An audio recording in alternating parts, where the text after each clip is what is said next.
The views expressed on the previous programs are those of the host, guests, Hey, and nice callers, hearing from all and do you not guys reflect those over the of weekend here in Toronto, Broadcast Joe. Group, its staff, advertisers, All or right. agencies. Yeah. The biggest name. Phone call? No. Text message? No. Message in the bottle in Lake Ontario? Sports Radio Oh. 560 WQAM. I must have missed the call, you think? Fort Lauderdale. No message? Well, that's because I pick on Jimmy Cifalus. What was that? What was what? Jesus, crank it up a little louder. Oh, hello. What are you doing? They were messing with the settings over here again. Who's they? I don't know. Someone over the both weekend. rooms were wide open this morning, so. Oh, that's awesome. Touching him around again. 560 WQAM presents The Neil Rogers Show. To talk to Neil, dial 567-0560 in Day and Broward. In other counties, call toll-free 877-785-NEIL or pound 560 on your AT&T and Verizon wireless phones. The opinions expressed by Neil, his guests, or his callers do not represent those of WQAM management, staff, or sponsors. Now, The Neil Rogers Show on 560 WQAM. Can't beat that gator meat. Mohammed David, whatever. What is all this hoopla over this Rosa Parks? Ain't nobody ever heard of Jackie Robinson, huh?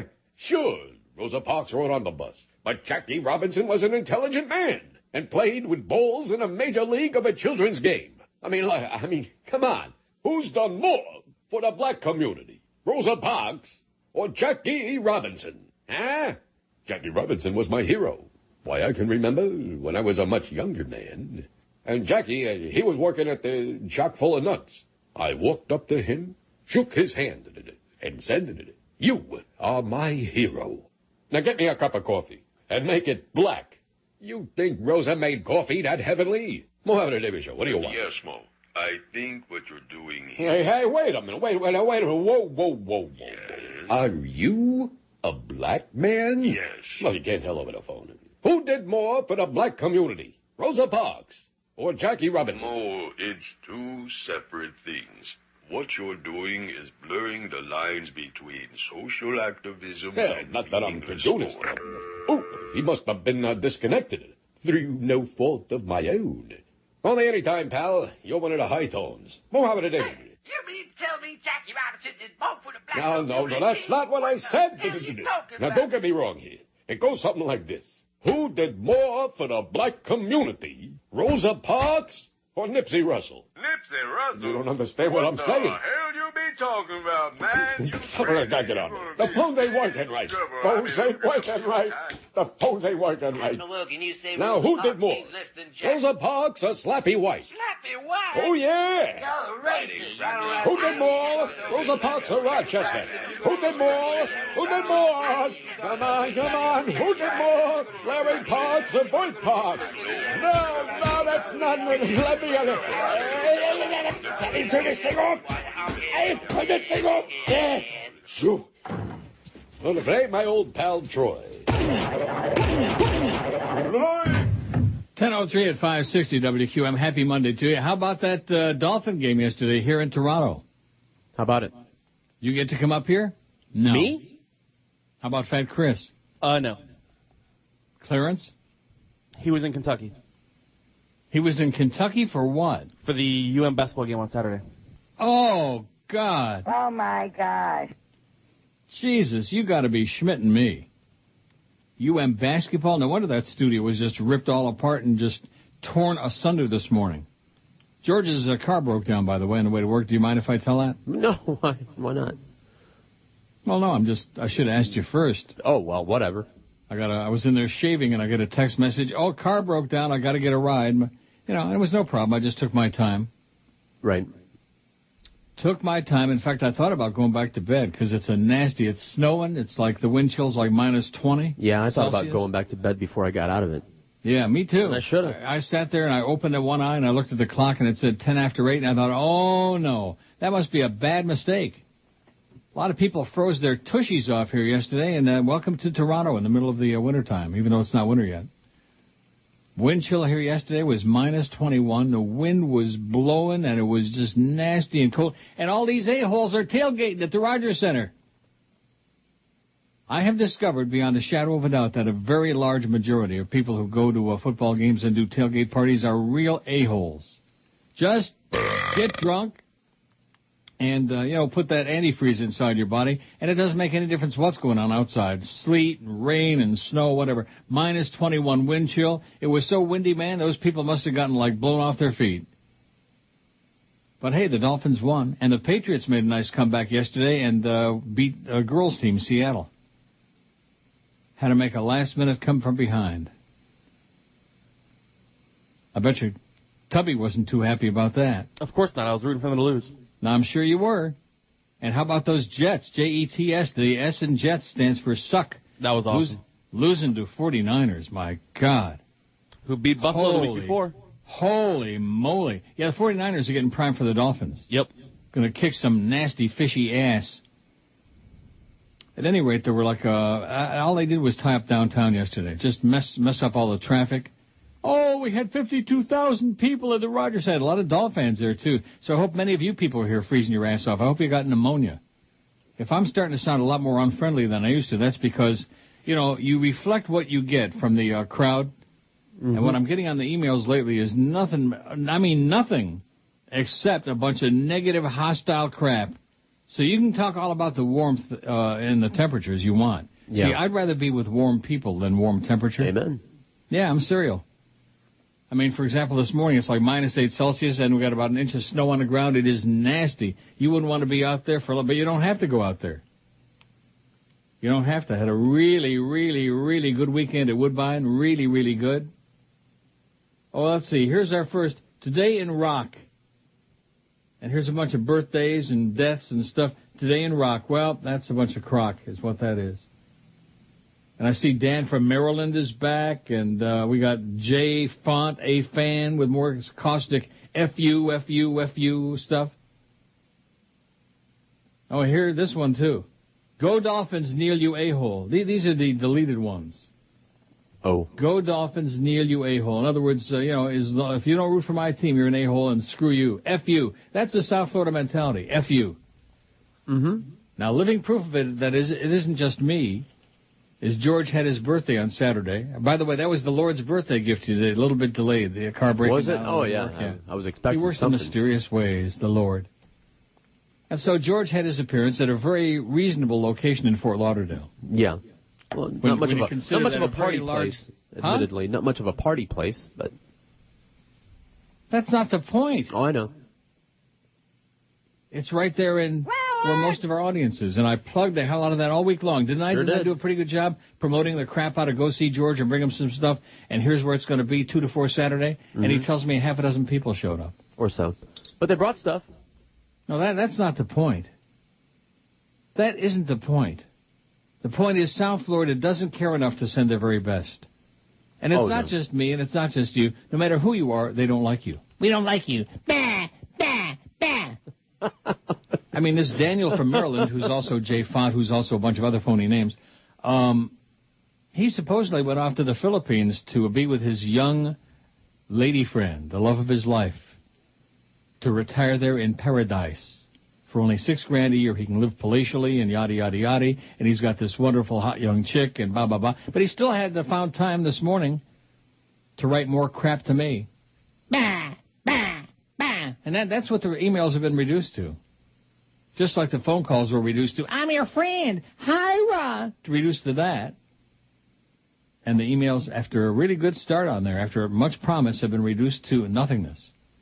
And it sure as hell can't be the time of the year. It's only the 8th of December. I mean, it's like 2.5 weeks before Christmas and 2 weeks before Hanukkah. Right? Right. Mm-hmm. No, it's just par for the course. It's been going on ever. And these people give me a bunch of crap about being here. I got news for you. I survived 25 years in South Florida. Over 30 years in Florida. How I did it, I have no idea. And as nasty and cold and slippery and icy and brutal as it is here today, I kiss the ground that I'm here and not there. I'll tell you that right now. Too many nasty, cold, hostile people. Angry. That'd be a good poll question. What are you angry about? Speaking of polls, Eric has a question. Yes? He got I Live in Paradise and That's the one. I Don't Want to Live in Paradise? Okay. That's the one. Forget about I Don't Want to. That's such a stupid poll. God almighty. Well, at least it worked, though, didn't it? See, I emailed him the poll because I'm trying to be a nice guy. That's the one for tomorrow. Right. Okay. Told him. As Mo would say, paradise. He thought that he was going to suck up to people, and they hated him, too. Of course, deservedly so in that case, but it doesn't make any difference what you do. They're going to hate you. No matter what you do, they hate you like poison. That's right. Bah! Bah! Bah! We won the game, you a-hole. Bah! Great. So, congratulations. See, I know this comes as a tremendous shock to a lot of people, especially in the sports nerd variety. But because the team that you root for wins or doesn't win, it has nothing to do with your life. It doesn't make you a better person, a worse person. It has nothing to do with you. You didn't play the game. You didn't coach the game. Right. Well, because it's the truth. Oh, my God. Yeah. How do you like that? What a concept. Our team's better than your team. And that's because that's their bragging rights on the rare occasions when their team wins a game. That's just scandalously blasphemous what you just said. That's correct. It doesn't make you a better person. Oh, and how about Rangers? Rangers? How about those a-holes, huh, who lose every day now? Rangers. Same old tired crap. You're right, man. There's nothing worse than the sports nerds. They are the worst. The worst of the worst. And let me say it again. Thanks so much to all my colleagues at QAM for contacting me, even just sending me a note saying, boy, it sure is cold here. Just anything, you know. Nothing. Nothing. We're not part of that fraternity, you know. That is correct. They hate me, so I hate them. That includes all of them. Did you see the breaking news? What's that? Supreme Court rejects case arguing that Obama is ineligible to be president. Oh, please. Will you stop? Hey, that's what they're screaming about right now. Who's they? MSNBC. I don't care about what they're screaming about. Oh, I got like there was any chance that they were going to pay any attention to that crap, that swill? Get a life, okay? I have no life. God, I can't believe it. Fat Chris is here to pass such important thing. They hate you, too, by the way. Oh, well. Do you notice all the hate that you've gotten over the course of the duration? Mm-hmm. Hate. I got a lot of love on Friday, so hey. Well, yeah, that was a special occasion. Just like on my birthday. Remember that? You would have thought that those people gave a flying crap. They don't. It was like a hit and run. Oh, happy birthday. Thanks for all the great years. You know, like, and that was it. That was a medley of their repertoire. Although at least a lot of those people took the time to say something, as opposed to now when most of them don't say anything. Let's take a look in the emails right now, and let's see how we start. Oh, there we go. Jimmy Cifalus. Jimmy Cifalus, Dolphins 16, Bills 3. Too bad you and Paco didn't make it out to the Neil Rogers Center. Jolly Joe is keeping his seat warm for you. Yeah, tell him to keep his seat warm. Hilton Niagara, a great offer for you. How do you like that from Niagara Falls? I just deleted it. Let's see. Jolly Joe is keeping his ass warm. Jimmy Cifalus. Here's one from John. Neil, let me be the one to change all the negativity. I love you, Neil. Thank you, John. Wasn't that sweet? Here's one that says, hey, Fat Chops, I thought I cut your fat ass last week. Myself and my baby boy Beast had a great weekend in Kentucky. We celebrated the Canes' victory with a nice candlelit dinner at TGI Fridays. Watch your back, fat ass. Oh, this is for fat ass. That'll be for I got my eye on you. Happy belated birthday, George. Sorry I didn't get you a card signed Fake Clarence. The biggest name. Even Clarence hates you. Beast will be on tonight for DA, by the way. The boyfriend. Sports leader. No portion of this program may be reproduced without the express written permission of WQAM BZ Broadcast Group, Incorporated. Okay, I was in the car about a half an hour ago listening to you. First of all, Nick Carter has more talent in his right toe than you will ever have, and he's not a pineapple head, you stupid fat faggot. Opening this weekend. Now that Bill O'Reilly's career as a newsman is on the skids, come on by and check out his new venture. It's Bill O'Reilly's Pleasure Spin Zone. I've always wanted to drink wine so fast it's like it was being introduced intravenously. You can get that and so many other devices of special pleasure at Bill's store, like the and of course the ever-popular that people love to name. I call mine Mr. Newsman. Bill's got products so hot we can't even say them on the radio. In fact, he's probably got a lot of stuff that should never be recorded anywhere. Wow, that is inappropriate. Stop by Bill O'Reilly's Pleasure Spin Zone today and get a coupon good for one free falafel rub. Plus, with every purchase over $50, you'll get a free thank you phone call from Bill himself. Boom, chicky, wow, wow. Chicky, wow, wow. hey. Who's this? It's Bill O'Reilly, baby. Wow. Hello. I was calling to say, thanks for shopping at my store and wow. What you wearing, baby? I gotta go. No, wait, don't hang up. Goodbye, Bill. I know your boss. Bill O'Reilly's Pleasure Spin Zone, putting the O in O'Reilly. 10:18 at 560 WQAM. Happy Monday, December 8th, whether you want to be happy or not. No, we're very depressed and upset. Okay, good. Be depressed and upset. Be sour. Look out the window and see where you are. I'd be pretty sour about it, too. Mm-hmm. We got Big O coming up. 2 o'clock. 4 o'clock, it's Mr. Mad Dog. Well, those guys got back pretty fast. I can't believe Joe was on this morning. I wonder what kind of flight they took back. Oh, did they come on the team plane? Is that it? Yeah. Oh.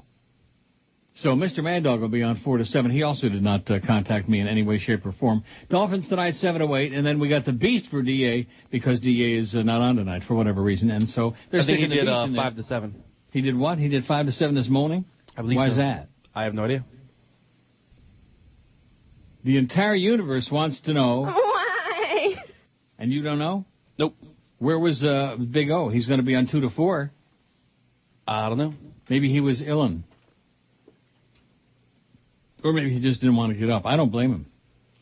I mean, I'm looking out the window and I see all this snow and the streets are covered with ice and crap, and it's just horrible. And I'm glad to be here, believe me. I'm not complaining. Trust me. No complaints. Right? And all these idiots that were out there freezing their asses off, tailgating yesterday for hours before a stupid-ass football game. And you tell me about having a life? I have no life. Holy moly. Oh, but we won. We won. Yeah, great. You know what? Once an a-hole, always an a-hole. Paul says, just wanted to say the plus side of me getting laid off Friday is I get to sit and listen to your show online. I became a victim of the failing auto industry when I got laid off Friday as an automation electrician here in Detroit. I love the show and try to get more of my friends here in Michigan to listen since I think this show rocks. Have a good day and go Leafs, say, oh, yeah, they suck. See, one thing about me, I don't delude myself about the teams that I root for. If they suck, they suck. That's all. Now, one thing about the Patriots that Fatso there doesn't want to admit, with all the injuries that they had going in and then all they sustained during the game, the fact they were able to make that last-minute comeback and win that game was a feather in their crap. Attaboy, Matt. You're just jealous, that's all, because you got an ugly quarterback. Chad Pennington. You're just jealous because you got a butt-ugly quarterback. Yeah, because that's so important. Because you got Jimmy Cifalus doing the games. Oh, brother, I'd be embarrassed, too. No comment. Jimmy Cifalitic. He is to play-by-play what the Jonas Brothers are to music, okay? I mean, this is music. George sent me this, by the way, and I apologize. Is that it? Oh.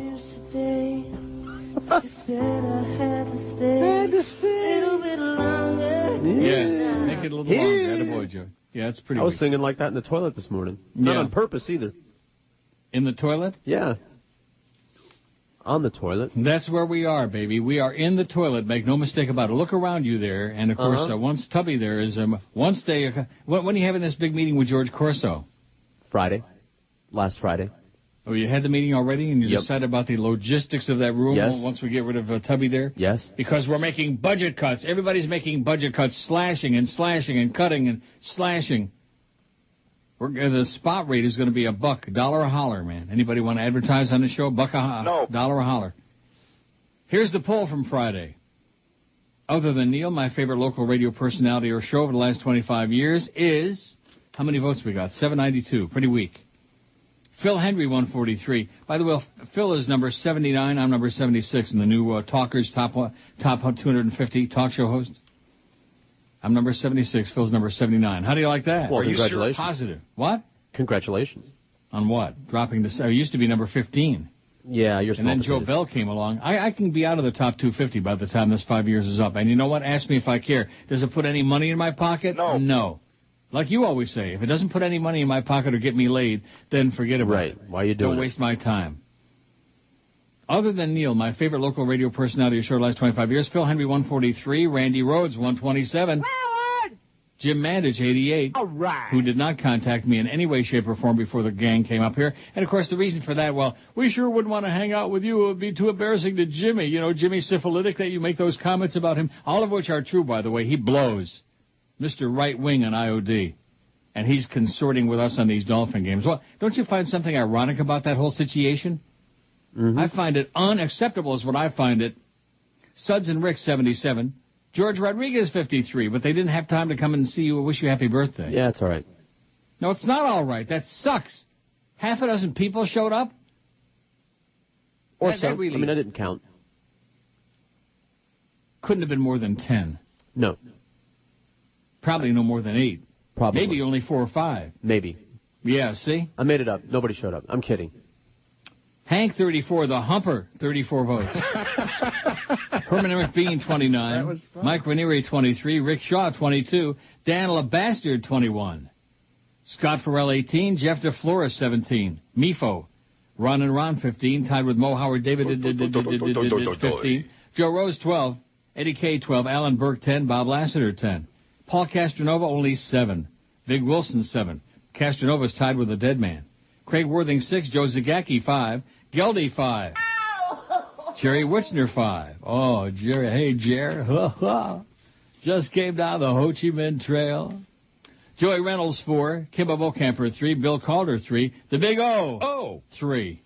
The Bookster, 3. Jerry Williams, 2. Alex Bennett, 2. Roby Young, 2. He's still in that phone booth. Lenny Martez, 2. Alice Rantel, she's got a pair. Don Cox, 2. And 1 for Larry Kent, Jazz McKay, and Tom Don't Like Us. And, yeah, I did leave off some names. There was another page that came with that poll, which I just realized. Stan Major was on there and people like that. So I'm glad I left off that. Oh, Greg Budell, Dave Caprita, Bill Tanner, Steve Kane, Mr. Ego, Bill Smith, Ernie Sochin, Debbie Ellis, Shirley Peters, Drew Michaels, The Crow, Joyce Kaufman, Norma Cant, Lee Fowler, Sonny Fox, and Sandy Payton. Oh, so speaking of Lee Fowler... Faster than a touch-tone phone. I think I'm going to play that every day just to aggravate you. I don't know why you don't like that. It's a funny bit. Once upon a time, 100 years ago, for the people that know who Lee Fowler is, it might have been a little bit funny. Well, it's funny to me because I knew who Lee Fowler was. He once tried to hire me, and then when we got to talking money, oh, geez, well, I got to go now, Neil. Never heard his name spoken outside of your mouth. Lee Fowler? Lee Fowler. I've never heard his... He was a talk host in the PD. Oh, look at this. Florida Bahamas cruise. Boy, you talk about barking up the wrong tree. Here's some spam facts. 5 days, 4 nights in Orlando with Disney passes, all for only $298. And Bahamas cruise and stay 4 days, 3 nights. Boy, this is a hell of a deal. Wow. And pick one of the following bonus vacations if you buy this crap. 5 and 4 in Costa Rica, all-inclusive resort, and 5 and 4 in Cancun, Mexico resort. All of this for just $298. Sounds like a hell of a deal, doesn't it? Yep. I don't want it. I don't want it. Don't. Now, let's take a look and see if those emails are pouring in. Neil@neilrogers.com. I have a feeling the Dow is already up 261. Nice going. See? Oh, here we go. David says, hey, buddy. Just wanted to say I'm a 25-year-old punk from Plossmoor, Illinois. Listened to your show for years and years. I used to listen to you when I would visit my friends in Wellington during the winter break, and I thought you sucked. But I kept listening, and now you're the only radio personality I listen to. Well, I used to suck, but I don't suck anymore. You got better.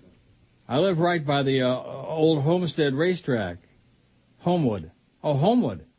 Thank God that place closed and never would have graduated high school. Anyway, keep up the good work and happy birthday, George. He demands, says David. Thank you, David. David has got like a nice altitude. That's because he's not in South Florida.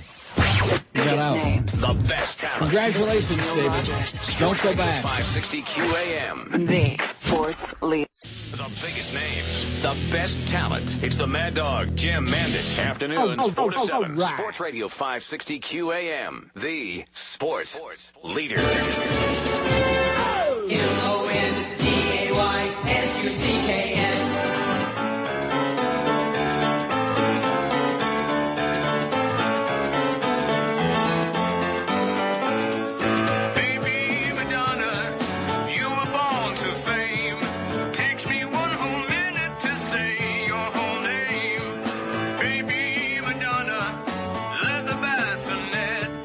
Have you met your Uncle Sean in Warren?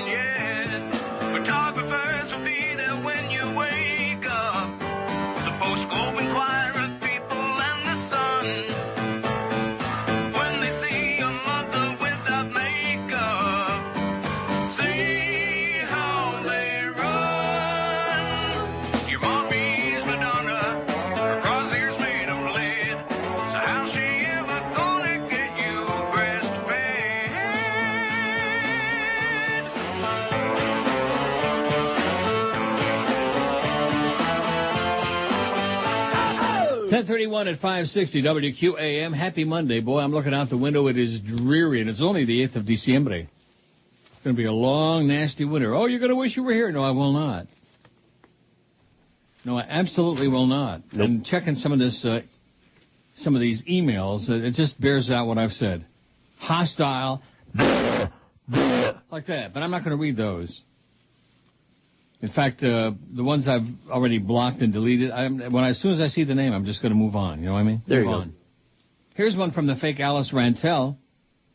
Is Lee Fowler still on the air? No, Lee is still dead.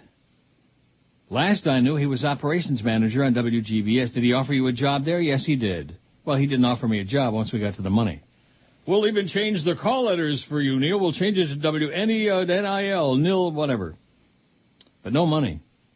As soon as I started talking money, he got up and ran out of there like somebody put an H-bomb under his ass. Remember Frank Lasco from WVCG 1080? What's your beef with Jimmy Cifalus? Last I heard him, he wasn't so bad. Well, guess what? That must have been a long time ago because he blows. Hey, Jimmy. You fairy. The worst. The absolute, positive worst.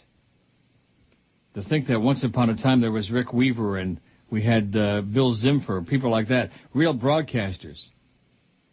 Not just ex-jocks. Now we got 3 ex-jocks doing the games together. How do you like that? All ex-jocks. You know what that is? Incredible. Unacceptable. Here's one from Cursive Steve says, greetings, Neil and George. I briefly sifted through the radio dial the other day and heard a song that is truly a classic. I hadn't heard it in a while, but thought of you guys. Now I used to play it periodically back in the day. I'd play it now, only it's down there. You got it. What's that? Would love to hear it coming out of a break sometime. At least it would kill some good time. The song is Near God from XTC. The lyrics say it all. Happy birthday, George, and love you, Neil. Cursive Steve says, what, you got it? Dear God? Yeah. Yeah. I used to play it all the time, remember? Yep. But it's on a disc that's down there, I'm sure. Maybe you'll send me that disc one of these days, sure. as opposed to the great disc you sent me over the weekend. You've got it in your computer, I'm sure. I beg your pardon? Dear God, since I sent you that music library a long time ago.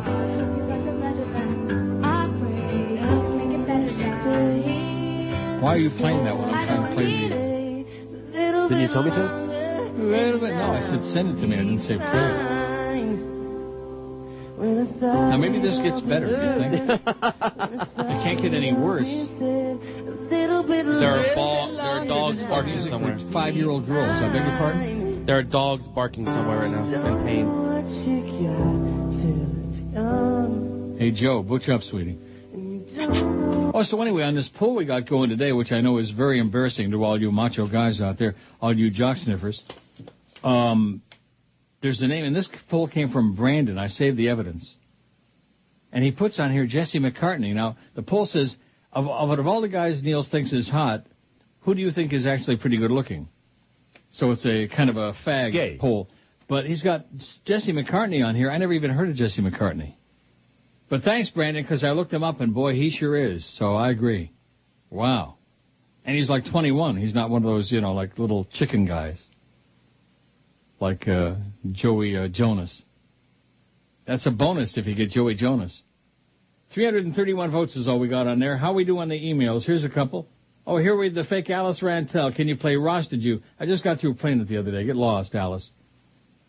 Neil, I listen to your show once in a while, and for starters, you curse too much. Cut down on that. You'd have more listeners. Curse? Also, don't be so mad and angry all the time. Lighten up and enjoy life. As always, peace on earth. Oh, yeah.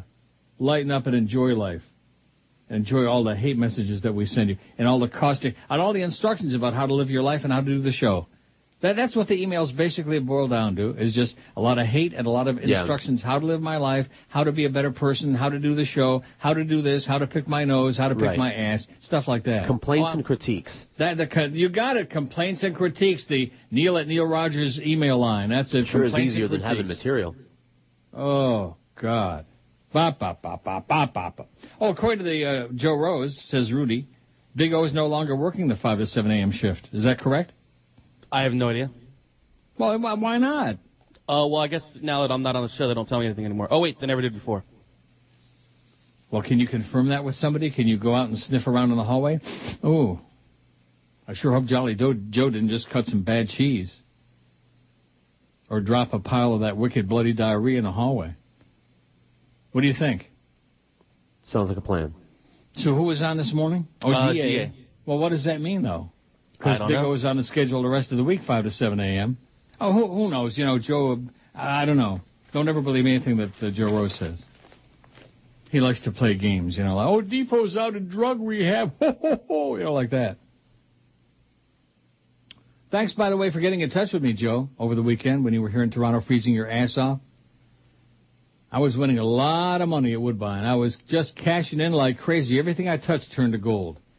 334 votes on this pool. Out of all the guys Neil thinks is hot, who do you think is actually pretty good looking? Johnny Depp, 142. Johnny is killing the competition. Even George voted for Johnny. Mm-hmm. Here's Johnny. Tom Brady, 88. Brady Quinn, 54. Luis Miguel, 17. Jesse McCartney, 10, which, like I said, until I saw this poll, I never heard of no Jesse McCartney before. He's not related to Paul McCartney. By the way, today is like 28 years since John Lennon was killed on this date. Any interest? That was up almost 300 points. You know who Jesse McCartney is? Does he sing? I don't know who he is. He does sing. I don't know if he sings well or sings Jonas style, but... Jonas style. Now, that's an interesting twist on it. Jonas style. They're rocking it, baby. They're cranking it. Spanking it. I'll pick you up at 7, we can drive around and see a movie. Oh, that blows. Jesse McCartney, 10. It does. I'm not going to sit here and lie to you just because Joey is cute. I'm not going to tell you the music is good. Now, the Backstreet Boys made some good music. Regardless of what you said. Nick Lachey, 98 Degrees, had some great songs, made some good music. He's actually got talent. And he ditched that crazy bitch, too. Your girlfriend. For pimple control, simple pimple control. Yeah, pimple control. Just smear the whole tube all over your whole body, honey. So Lisa, McCartney, whatever his name is? Jesse McCartney is definitely Jonas-style singing. Might even be even gayer than the Jonas Brothers singing.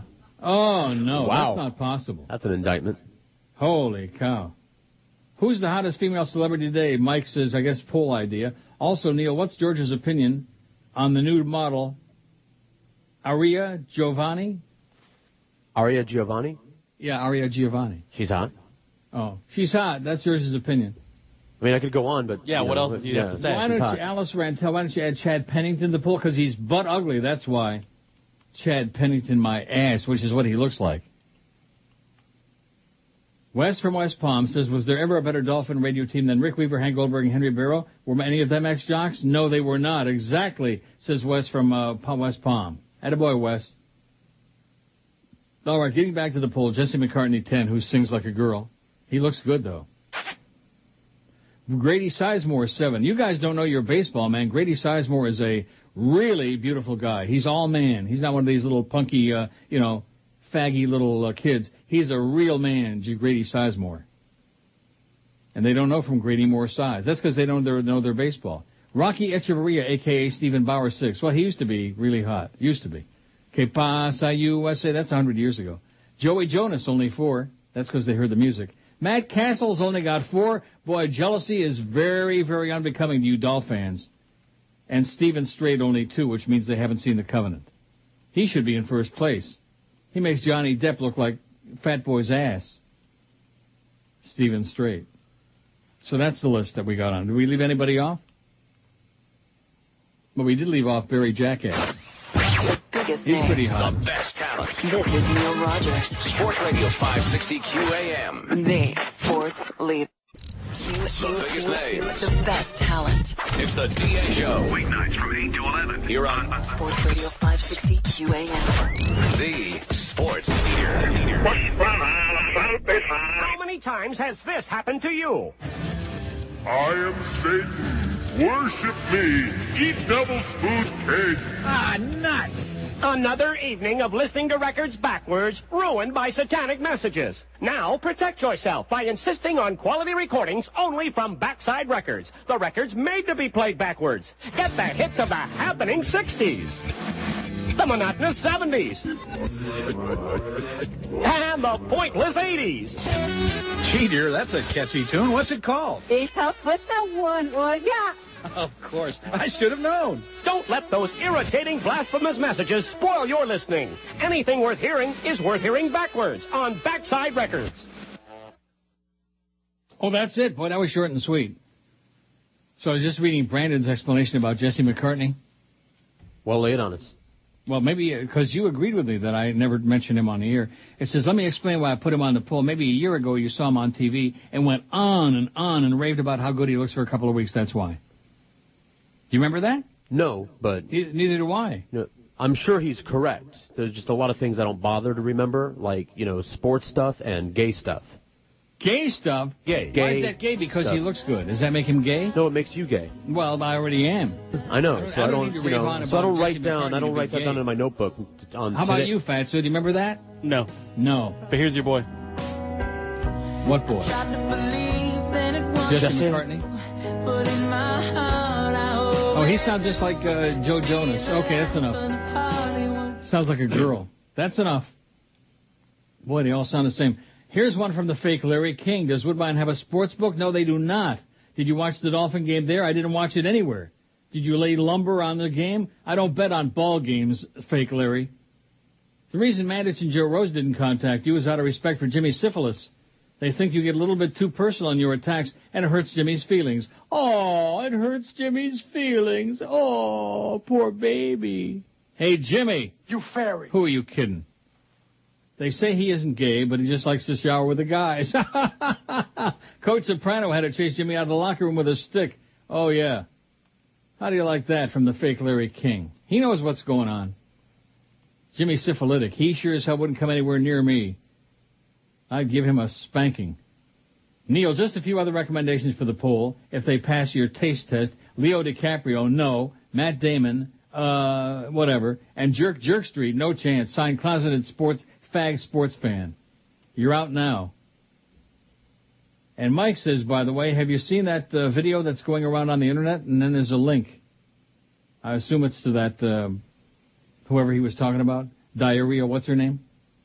The video show. Oh, no, this is different. This video shows a homeless man being beaten, stabbed in the eyes, and hit with a hammer, and he gets killed while the teenagers laugh. It's truly sickening.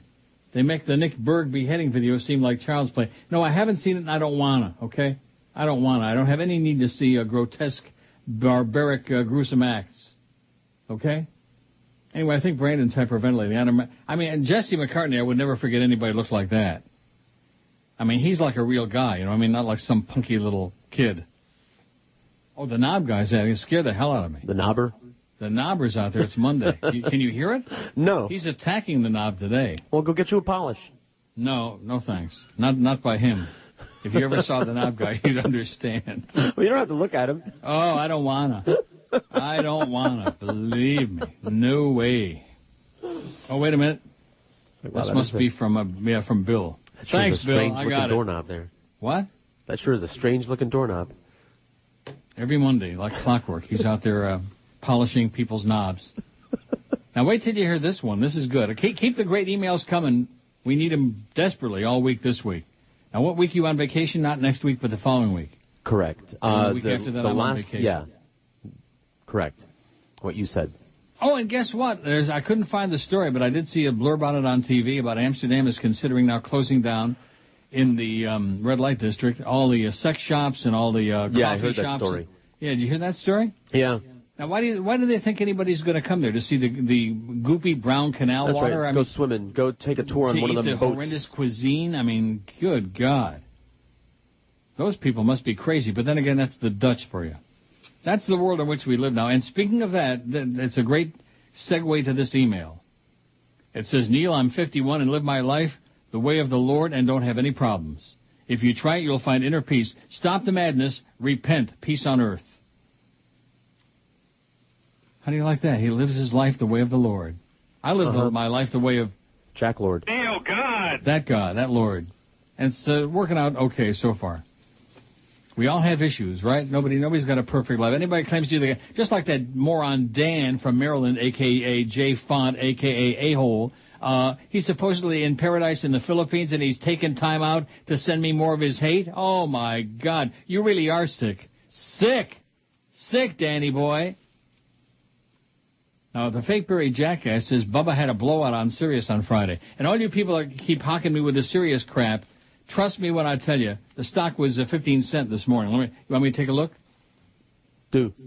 Well, I got to get Jesse McCartney out of my Google there. Out of your mind? Yeah. Again? Sirius stock. Here we go.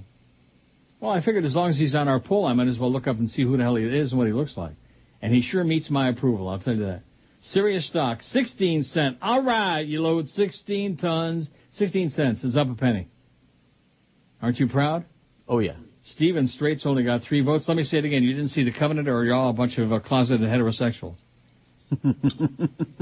So the fake Barry jackass sends me this from Bubba Love Sponge. Well, this Barry is quite a yenta.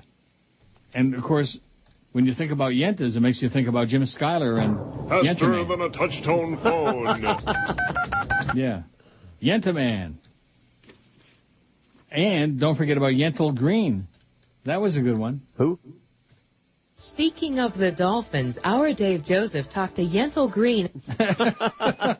Oh, that's almost as good as Bow Wow Peacow Kick. Almost. But not quite.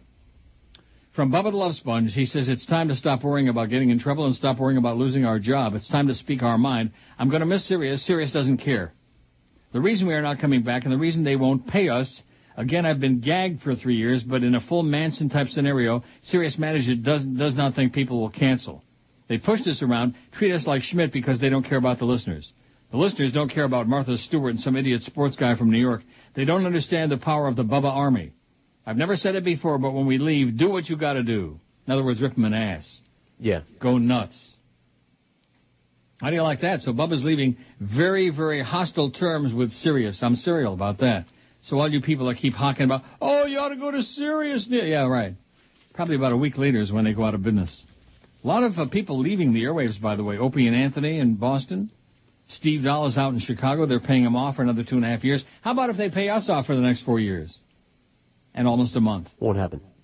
No, I know it won't happen, but it sure sounds good to me.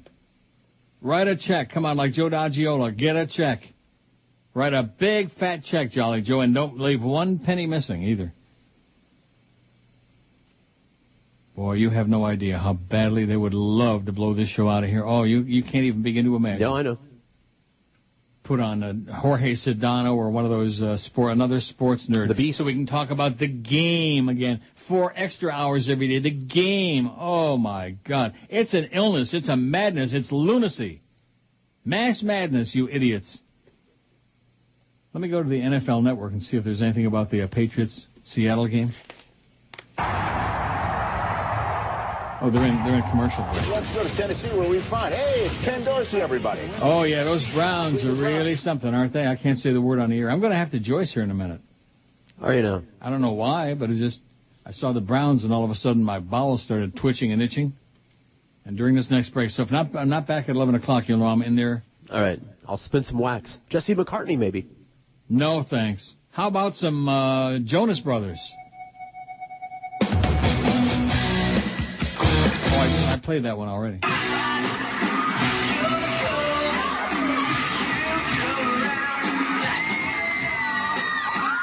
I sure wish I hadn't seen that concert on TV. I wish I hadn't seen it. Why? I don't need the diversion, okay? I don't need the perversion. You do. I don't need it. Yes, you do. Oh, and here's a good one, too. Signed a black fan. I read this one to you before the show. Caesar, subject, won't stop listening. More caustic crap. Hello, Neil. Just stopping through to comment and ask a couple of questions. Just stopping through.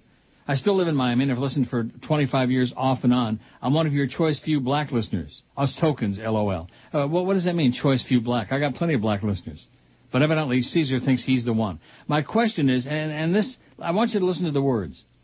If you're already narrowcasting from Toronto to a South Florida audience and everyone else via the Internet, then what's really so bad about widecasting to a more diverse audience? As you said, many people in South Florida don't believe you're still on the air because your show is so strangled by management. Wouldn't you feel a sense of freedom by saying exactly what's on your mind? Yes. And it sounds to me like he's hinting again about Sirius, which I wrote him back. I replied to this. It's not going to happen. What part of it's not going to happen? Don't you understand? It's not going to happen. Wouldn't I feel better? Yes. Is it going to happen? No. So why do you keep banging away on the same dead drum? And lastly, all this talk about the Jonas Brothers makes you sound exactly like Mr. Herbert on Family Guy. Even I have an age limit. Sincerely, my brother, Black Fan says. Yeah, I have an age limit, too. Legal age. Legal age, 18. Joe Jonas is 19. And, you know, not only that, but you can look. There's no law against looking, no matter how old somebody is. Yeah, unless it's in their window. Yeah, if you're peeping through their window. Peeking through the keyhole. Oh, we can play a little bit of that. Let's do it. Yeah, let's play a little bit of that. Yeah, well, there's another one we can't play. It's a pretty funny bit, too. Peeping through the keyhole, watching Mom and Dad. That's as far as we can go. A little bit off key, but he means well. John Lennon died 28 years ago today. I learned, like millions of others, from Howard Cosell, who was on Monday Night Football that night, uttering, in the scheme of this senseless news, this is only a football game. Clearly, the only way that the Dolphins won Sunday was the lid on the dome in Toronto. Poll idea. Who do you wish would just go away? Let's start with OJ. Oh, he's going away. And he's going away for a long time. Long time, OJ. This is Neil Rogers. Sports Radio 560 QAM. The sports leader. The biggest names, the best talent. Are you sure? You're listening to Sports Radio 560 WQAM. Miami, Fort Lauderdale. This is the Neil Rogers Show. Rock solid. Your brain. Any questions? And now, here's another exciting offer from Video Treasure Chest. Just in time for Elizabeth Montgomery's birthday. In the hit 60s sitcom Bewitched, Darren Stevens married a good witch named Samantha. But in the series pilot, Samantha was actually into evil black magic, as this lost classic shows. I'm sorry, Darren, the answer's no. Larry, you promised me that if I landed the Fibblemeister account, you'd make me a partner. We just can't do it right now. Hi, Larry. Hello, sweetheart. Sam, we're a little busy. I was just explaining to Darren that the time isn't right to make him a partner at McMahon and Tate. Oh, sweetheart, I think I can take care of this. Now, Sam, no black magic, you promised. What the? Tate, since you have no heart, you will have no heart. Sam, you ripped his heart out. Sure did. And boy, is it tasty. Want a bite? Sam! It's like Mother always says. The way to a man's heart is through his sternum. The Lost Bewitched pilot, Larry Rots in Hell, can be yours for just $19.95 in local video stores. Video Treasure Chest. We've got rooms of this crap. I bet you do. 1101 at 560 WQM. We got 4 hours of this crap. That was up 338 points. Now, who are the people that showed up on Saturday for your birthday? I wish I could remember their names. I don't mean by name, but anybody I know? Any regulars? No, the old guy that said the enough of the sucking in German. Really? That guy? Uh-huh. And some other people. Oh, and the brother of the guy that said football bat. That was his claim to fame. Remember we had a call, queer as a football bat? You didn't understand it? Mm-hmm. That guy's brother. It wasn't a call, it was an email. Oh, well, whatever that was. Yeah. But not the Chronics didn't show up? The who? The Chronics who threatened to show up? Oh, no. No? No, they know better. George is probably prepared for them. Oh, yeah. No, Hi, Ron. Uh-huh. Hi, Ron. I have a collapsible baton for them. Brandon says, by the way, I saw Bowling for Columbine for the first time in a couple of years over the weekend. I was wondering, do you leave your door unlocked? Not at night. There are times if I'm going to go over to the the little market or something, if I'm going to go out for a couple minutes, I'll leave my door unlocked. That's because I live in a building with heavy-duty security, and number two, these aren't a bunch of barbarians. Not that there aren't some barbarians here, but generally speaking, you don't encounter people running around with guns here. Although there was another interesting episode at Woodbine on Saturday morning. Oh, yeah? As I was leaving, security was dragging this crazy old, I'd say in her 50s, 60s, woman out screaming and she was screaming and yelling, and the first thing came to my mind was that she tried to steal somebody's ticket, somebody's money. I see. Ticket. And by the time I got out in the lobby on my way out, she was on the floor in the lobby, surrounded by security. Not paramedics or like that. It's not that she was having an attack or something. She was lying on the floor, and there were like 4 security around her, and she was Yeah. Were they tasering her? No, they were not. I don't think. I don't know what the hell she did, but she obviously did something bad. Something nasty. What is it with the Russians? God. What about them? Why do they behave the way they do? Oh, they've been through a lot. Come on. I don't think they get out of the house very much. Not as often as they should. In fact, I don't think they ought to be allowed out of the house, the Russians. I don't think you got a lot of South Florida Russians, do you? There are. You'd be surprised. There are? Mm-hmm. We got any Russians out there? I don't think I ever had an email from any Russian. Well, they're rushing to their computers right now. What's his name's ex-girlfriend? Did your check show up yet, by the way? No. It will today. Okay. Today or tomorrow. Or not. Maybe it got lost in the mail. Maybe it got intercepted. So the story about O? Yes? Quote, he's been sick as a dog. So Joe just made that crap up about how he's not doing 5 to 7. See, Joe does that all the time. Because he thinks that's funny. As opposed to giving the audience the straight poop, and the rest of us. He's been sick, so what does that mean? Is he not doing 2 to 4 today? I don't know. He did the Dolphin stuff yesterday. Oh, well, he was healthy enough to do the Dolphin stuff yesterday, but not healthy enough to do 5 to 7 this morning. That sounds like a real scam to me. I could be wrong about that. Maybe he isn't as rock solid as we thought he was.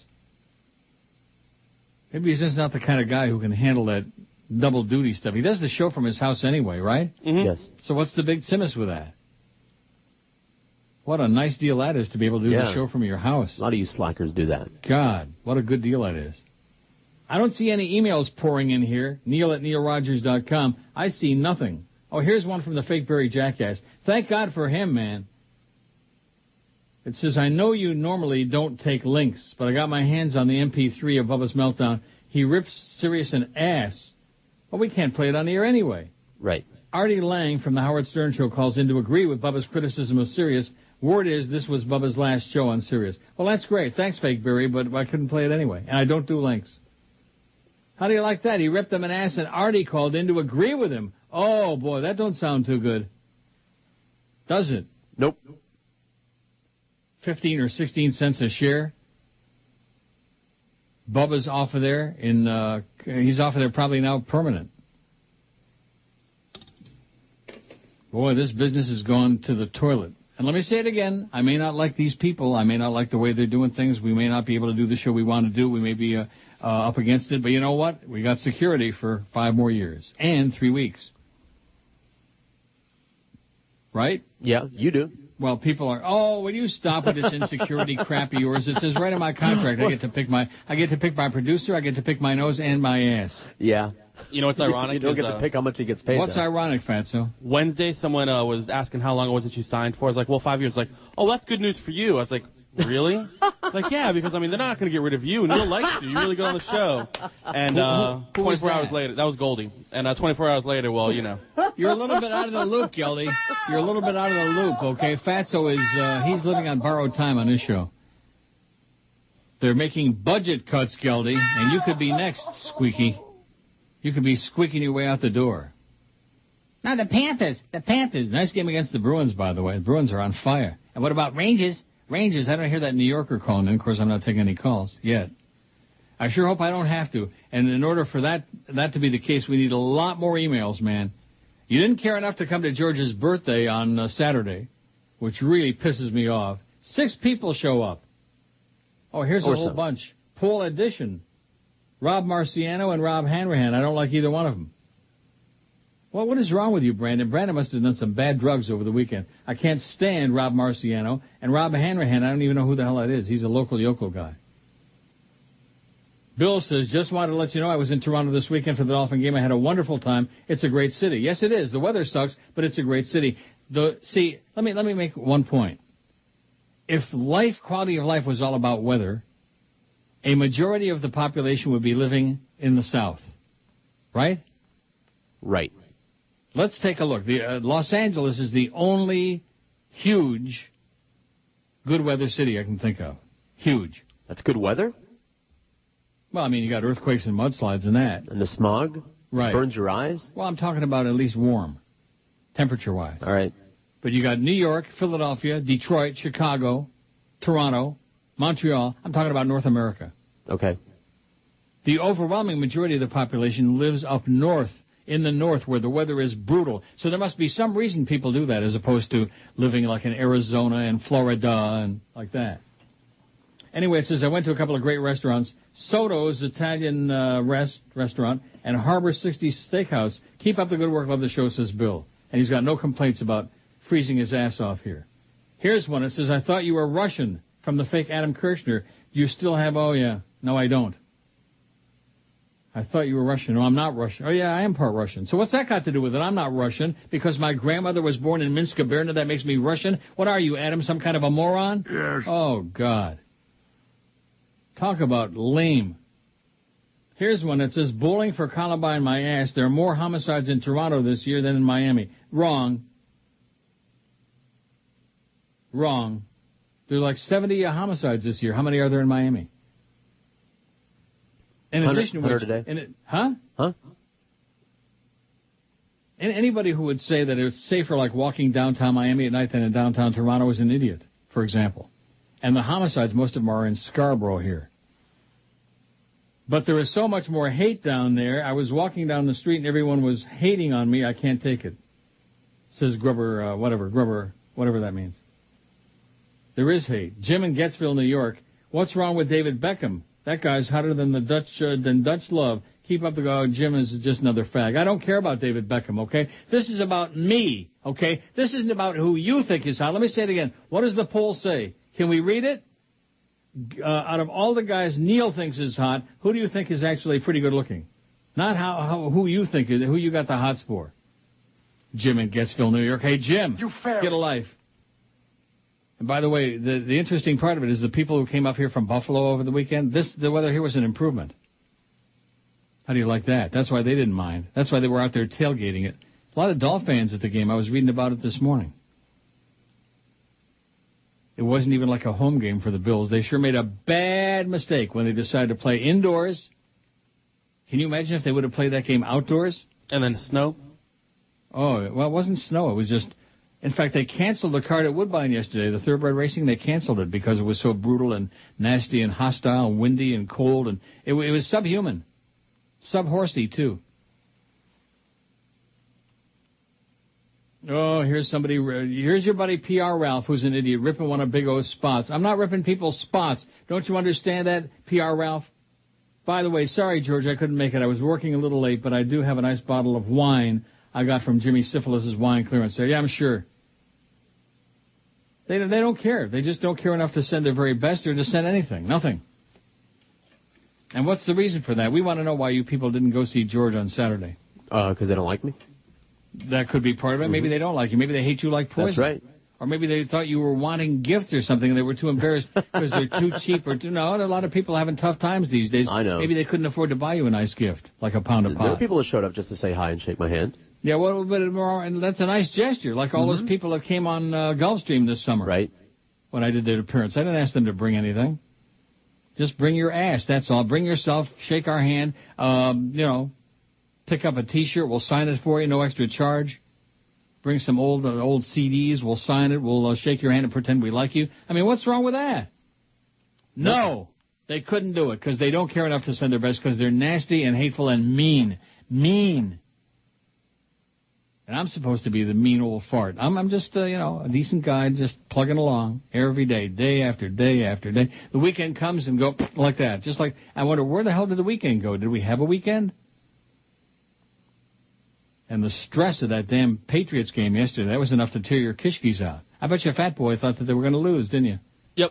I was hoping. The little girls team, Seattle, with a big, fat, ugly coach. When the hell's he going to retire already? God. Biggest names. The best. Hey, Mike, you're done, baby. Neil Rogers. Sports Radio Time's up. 560 QAM. The sports leader. The biggest names. The best talent. It's the Big O. Orlando Altogether. Afternoons 2 to 4. Sports Radio 560 QAM. The sports leader. Please, enough talking. Jesus Christ of Scientology.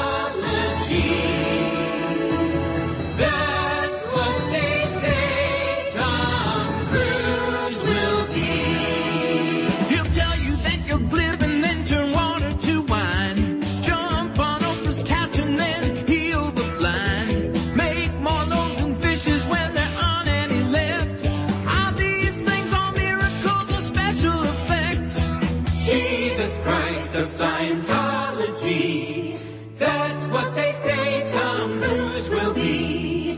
Jesus Christ of Scientology, forgive yourself for Mission Impossible 3.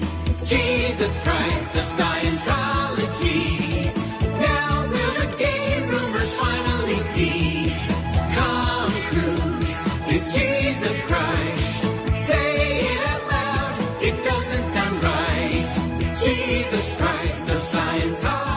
11:17 at 560 WQAM. Happy Monday to you. So the Big O is sick, or the Big O is AWOL, or who the hell knows? And quite frankly, who cares? You care? No. How about you, Shorty? Oh. He's not here right now. He's what? Not here right now. What do you mean by that? He kind of went doing the Joyce run, so I'm guessing that's where he was going. And I was supposed to do that, and I forgot about it. You forgot? I forgot. Wow. The situation subsided a little bit, and I forgot. That's good. Well, who knows when it might rear its ugly rear again. So George is out there joicing? I'm assuming that's where he went. Maybe he left. He said forget Out of all the guys Neil thinks is hot, who do you think is actually pretty good looking? We got a choice 2, 4, 6, 8, 10. 10 names on there. 387. Johnny Depp, 161. Tom Brady, 108. Brady Quinn, 62. No votes for Pat Quinn yet. Or Dr. Quinn, medicine woman. Was Sally, what was her name? What was that show? Did you ever see it? I didn't either. No. Luis Miguel, 18. Jesse McCartney, 10. Who the hell is that, and where can he be found? Hey, Jesse. Grady Sizemore, 8. Rocky Echeverria, Stephen Bauer, 7. Joey Jonas, 5. Boy, do they make some great music or what?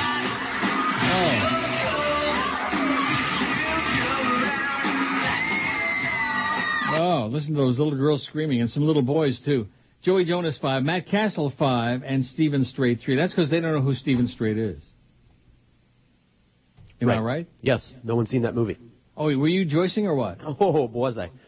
Really? Oh, yeah. Wow. I'm not done either. Hey, you better get in now, because, soon. Oh, there's going to be a lot of dead air when this, that's already been, decided. What are you talking about? When there's no two people in here anymore, there's going to be a lot of dead air. Well, that's right. I never thought about that. What's going to happen when George has to... Or, any number of things that have to be dealt with. Uh-huh. When there's only one person in here. You're going to be talking to yourself a lot. You're going to be saying things, and there's going to be no response, and you're not going to know why. I can always play the Jonas Brothers. Sure. That should be a good audience builder. Mm-hmm. We can get like a lot of 6-year-old girls tuning in. Oh, on AM radio, I heard the Jonas Brothers. Well, let's see. Here's one from somebody. It says, Christmas for the Animals event.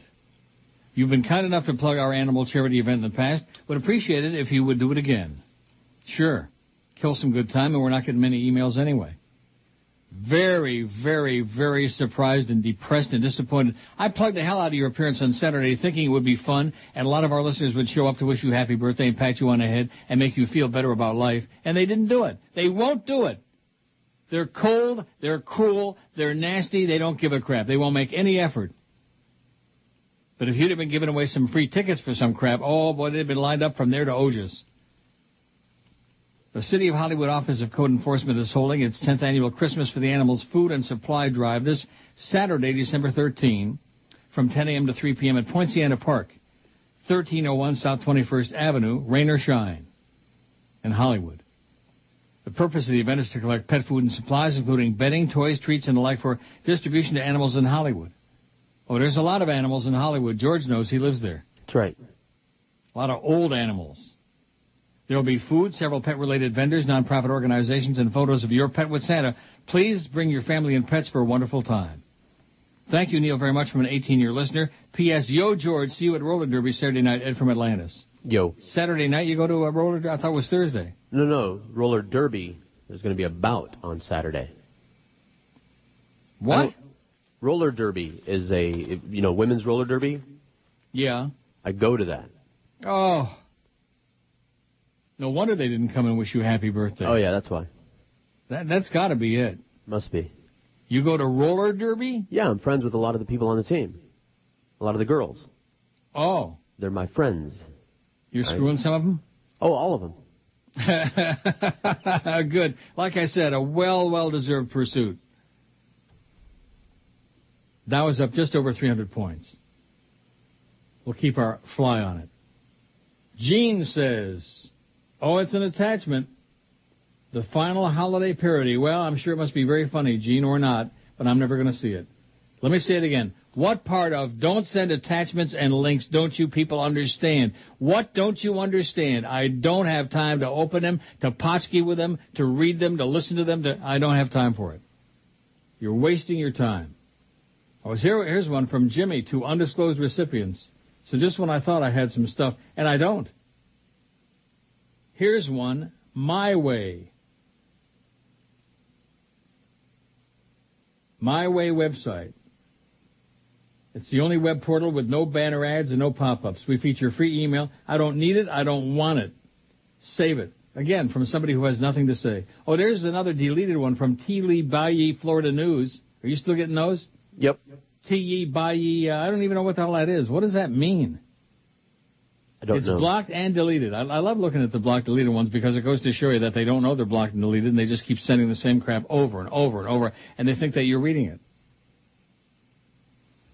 Like Dan from Philippines, who used to be Dan from Maryland, who used to be a fan, who used to be a human. Maybe not.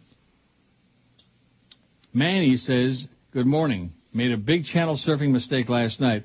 As if seeing Drew Rosenhaus Krantz wasn't bad enough, there was a segment of the Big O. Oh! Wow, talk about a face for radio. Is it true his wife is hot? I don't know. I never met his wife. You meet his wife? Who? Big O. I must have. I might have. A Christmas party at some point, but I don't remember. It says maybe he has some special talents. Love your show and keep it up. From Manuel. Thank you, Manuel. He's doing it manually. Well, I'll tell you one thing. If it weren't for the fake Barry Jackass, I'd be taking calls right now. 90% of whatever I'm getting is from the fake Barry Jackass. Wouldn't you love to know who that is? Some Yenta? Some Yenta man. Maybe it's Jim Schuyler. That could be. After 30 years on the air in Chicago, Steve Dahl told listeners to WJMK-FM, Jack FM Friday, it was his last show. Even though CBS Radio will still be paying him for another 2.5 years. Dahl blamed PPM for the decision to cancel his show, saying all music formats get better ratings under the new system. And despite the long period remaining on his contract during which he will not be on the air, Dahl insisted he is not retiring. It turns out music gets better ratings with this new rating system, and guess which is cheaper? The music, Dahl said as he informed listeners that Friday's show would be his last until at least 2011. The Chicago radio icon complained that his employer had spent nothing to promote his show. Oh, that sounds familiar.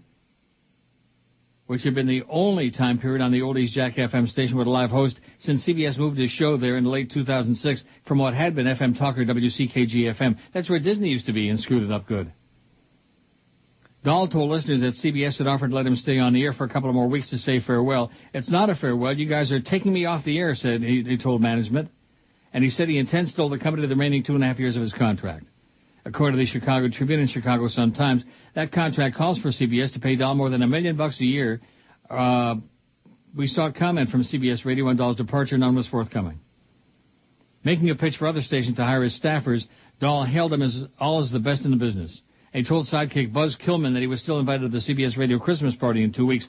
Dahl said he'll find something to do over the next 2.5 years. He doesn't know just what just yet, except he can't go to another radio station while he's under contract to CBS. He'll continue to keep in touch with his fans via his website, which has an audio clip of his final show. How do you like that from Barry Jackass? And, Barry's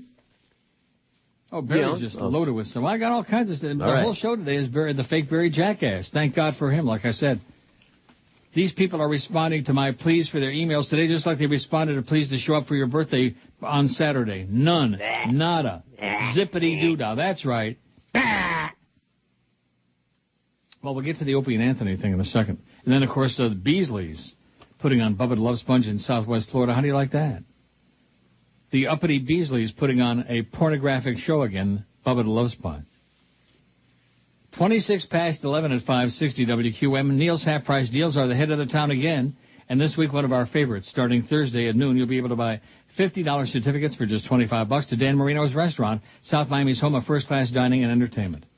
Inventive recipes, a cosmopolitan decor, seasoned staff, and full-time chef ensure that an afternoon or evening at Dan Marino's will be a memorable one. And like Danny Boy himself, Dan Marino's is dedicated to giving the guests a legendary experience. During football games, Marino's has got great beer specials, just $3 draft imports. If you're looking for a place for your holiday party, large or small, Dan Marino's can accommodate your group. Give them a call at 305-665-1315. They're in the Shops at Sunset in South Miami. It's Dan Marino's Restaurant. And be sure and go to WQM.com to buy $50 certificates at half price. Just $25 starting this Thursday at 12 noon. The biggest names. The best talent. This is Neil Rogers. Sports Radio 560 QAM. The sports leader. The biggest names, the best talent. It's the big dog, Joe Rose. Weekday morning, 7 to 10. Sports Radio 560 QAM, the sports leader. Holy cow, Aaron's coming. There is a child living down in Mexico who has to go to work every day. Yes. Sits at his desk making clothes for Kathy Lee. Loves the work but doesn't love the pay.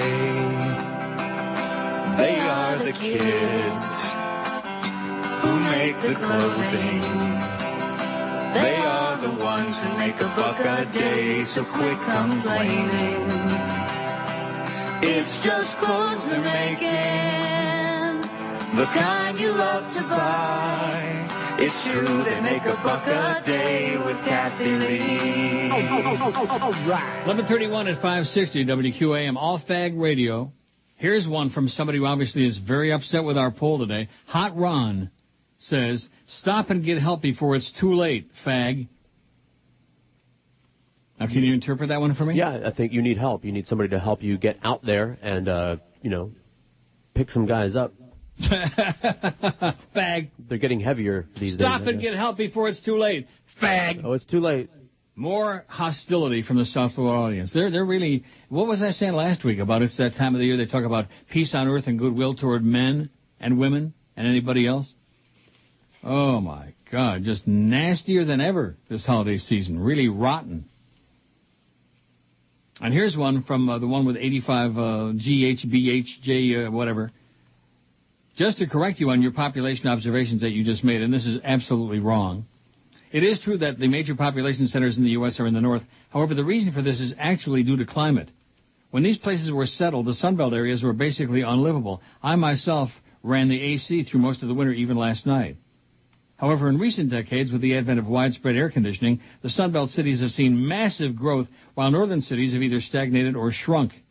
While this obviously doesn't happen overnight due to jobs, family, etc., this transfer of population has been accelerating recently and is forecast to continue. What this goofball doesn't recognize is the fact that we get just jillions of people who send us emails and calls, etc., and whatever, saying they've left South Florida and gone back wherever the hell they came from, Philly, Chicago, whatever, and don't ever want to come back. Don't ever want to come back. Weather isn't life, okay? Oh, sure, it's nice to have, like San Diego, I guess, has got great weather. A lot of right-wingers there, too, a lot of Nazis. You ever been to San Diego? No. Me neither. How about you, Fatso? Nope. Paradise. And how many people live in San Diego? It's not that big. Don't know. In addition to which, how many years have we had air conditioning? I mean, is this guy talking about living in the past? Right. About 600 years we've had air conditioning? Barry Jackass again. Shock jocks Opie and Anthony dropped from Boston airwaves. Was it something they said? It says. Shock jocks Opie and Anthony have been ditched from Boston airwaves for the third time in 10 years. This time, however, their scandalous stunts weren't to blame. Instead, WBCN-FM 104.1 has suggested the outrageous hosts simply weren't a big enough hit with local listeners to keep their coveted morning slot. WBCN announced yesterday that the notorious duo's morning show would be replaced by Toucher and Rich, who currently host an afternoon show on the station. Toucher. Touche? Toucher, Touche, Touchy and Rich. I'll touch her. Chachi Lapreta, BCN's marketing director. Chachi. C-H-I-C-H-I. Chachi. Not Chachi as in Joni loves Chachi. Joni and Chachi. Marketing director was adamant the controversial hosts aren't the latest victims of the recession.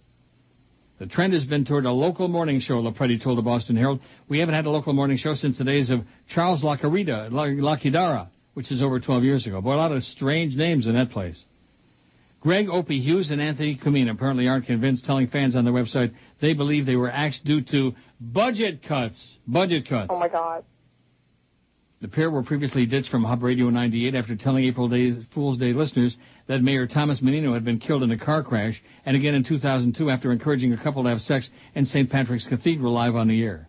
The show, which can still be heard on XM satellite radio, was picked up again by WBCN in 2006.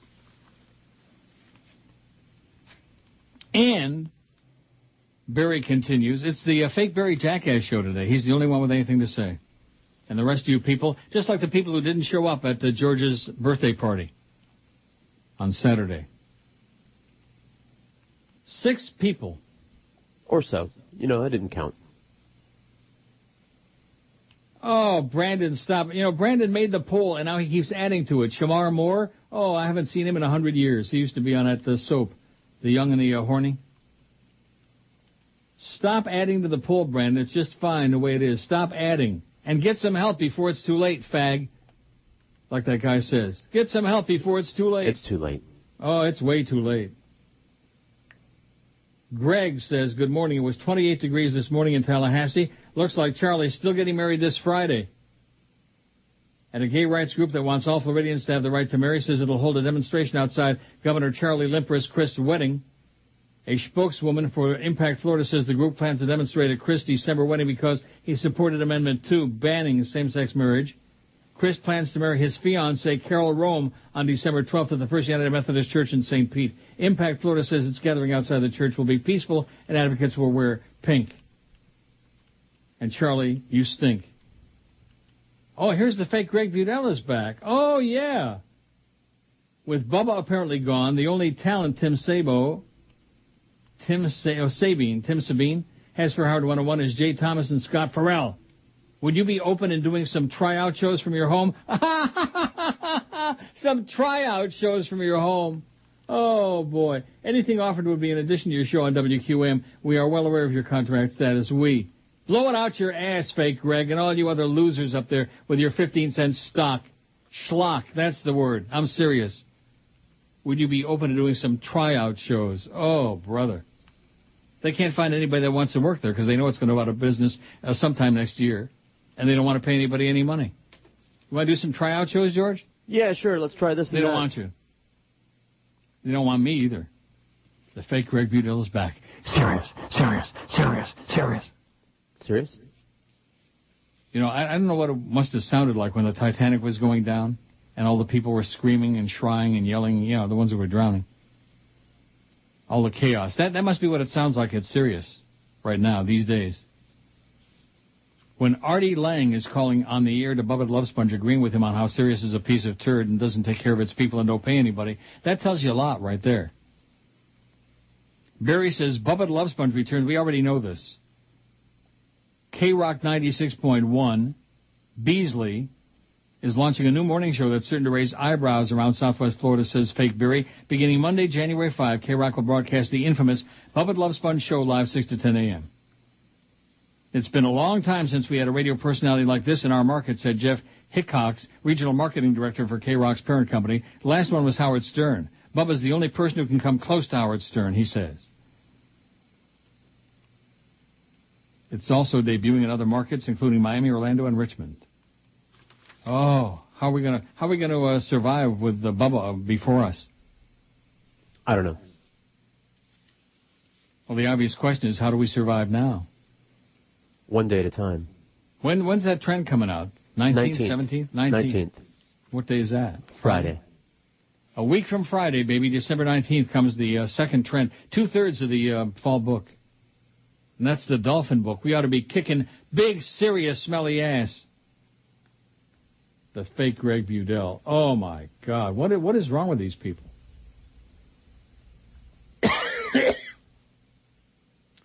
Here's one that says, do you still enjoy doing the show? It sounds like you've given up. Show some life. Oh, this guy, I've already blocked this idiot a long time ago.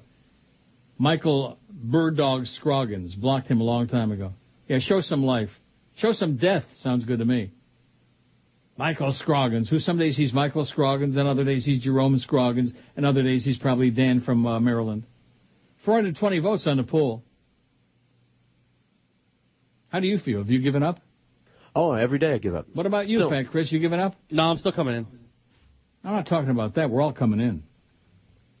Show some life.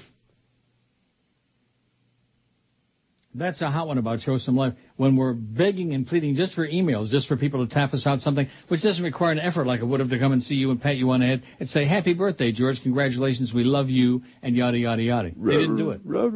They didn't do it, and George is pretty depressed about it. biggest names. Pretty downtrodden. Best talent. This is Neil Rogers. Sports Radio 560 QAM. The sports leader. The biggest names. The best talent. It's the Mad Dog. Jim Mandich. Afternoons 4 to 7. Sports Radio 560 QAM. The sports leader. Neil Rogers, good. George Rodriguez, no good. Absolutely.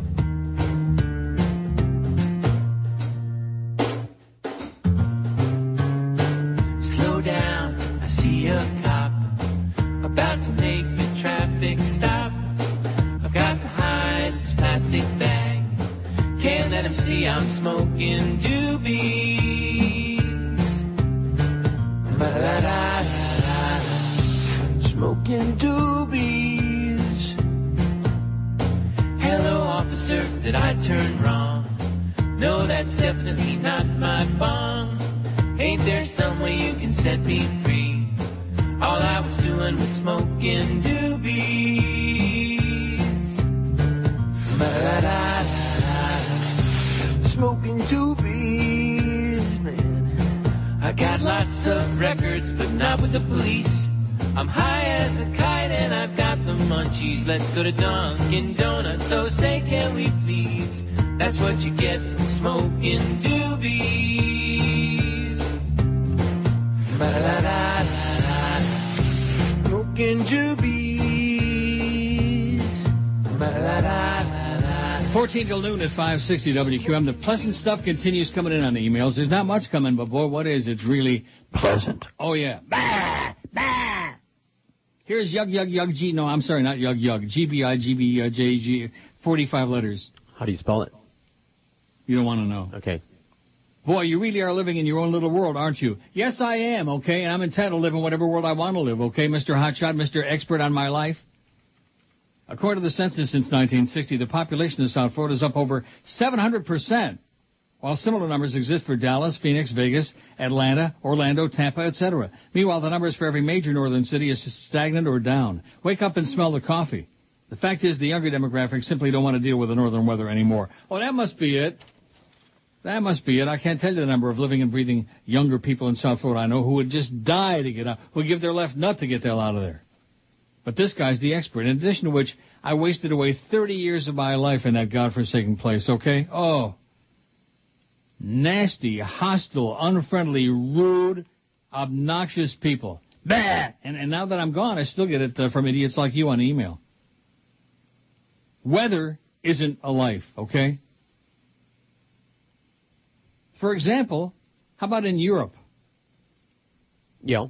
Does the majority of the population in Europe live in northern Europe or in southern Europe, like in Italy? I wouldn't know. Like in southern Italy. Well, just look it up. Oh, look at that. Not even a contest. Yeah.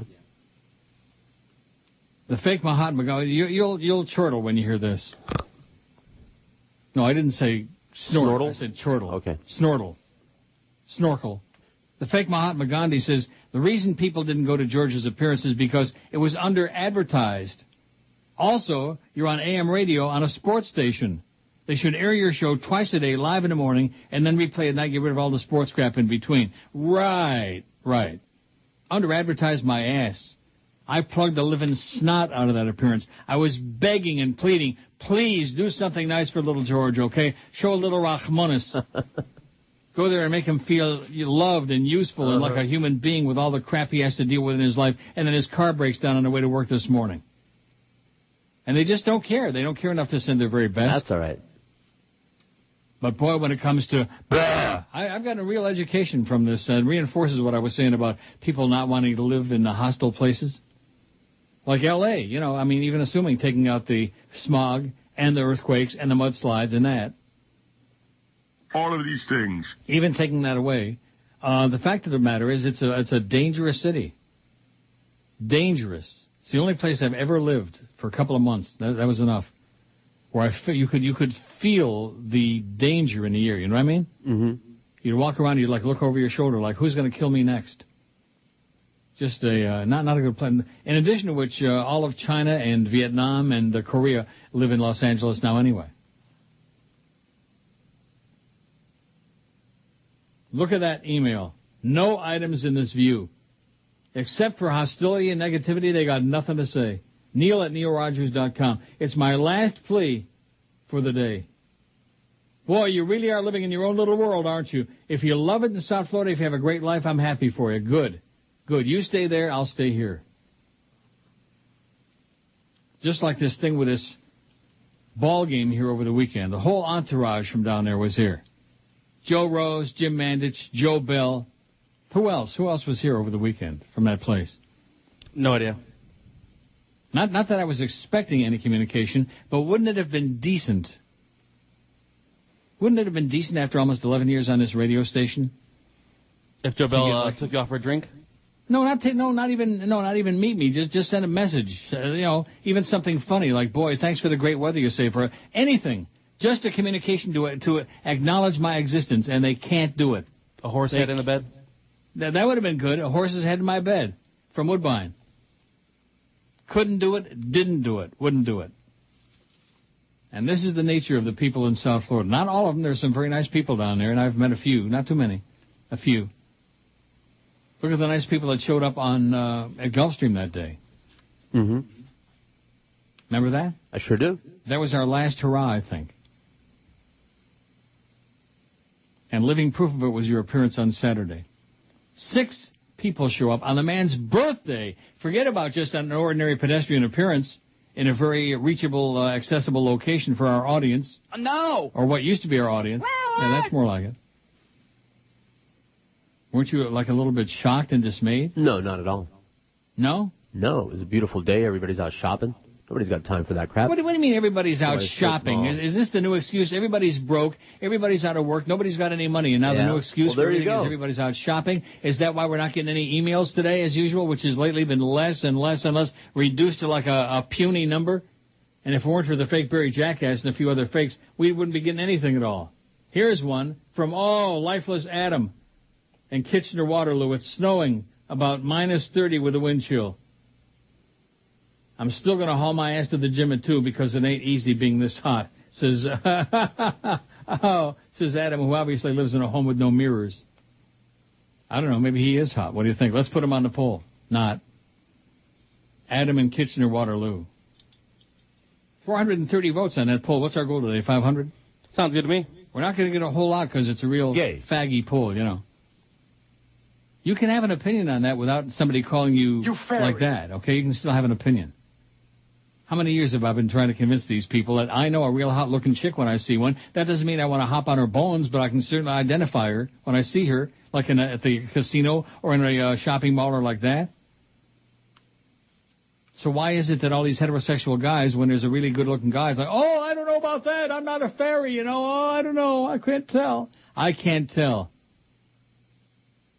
I can understand if Blind Mike was screaming, I can't tell. That I can relate to, okay? I can understand. Anybody else, I don't get it. Anybody else, there's got some kind of a real serious complex going on there. You know what I mean? Yep. The fake Jeff Rimmer says, Friday I was sitting at Broward and Federal Highway. On the southwest corner, they were installing signs on the building that read Morton's. Could this be the same as in Tampa? As if Morton's in South Florida is something new. There's been Morton's there a long time. Maybe when you're back in town, we can go. Your tweet, of course, sign the fake Jeff Rimmer.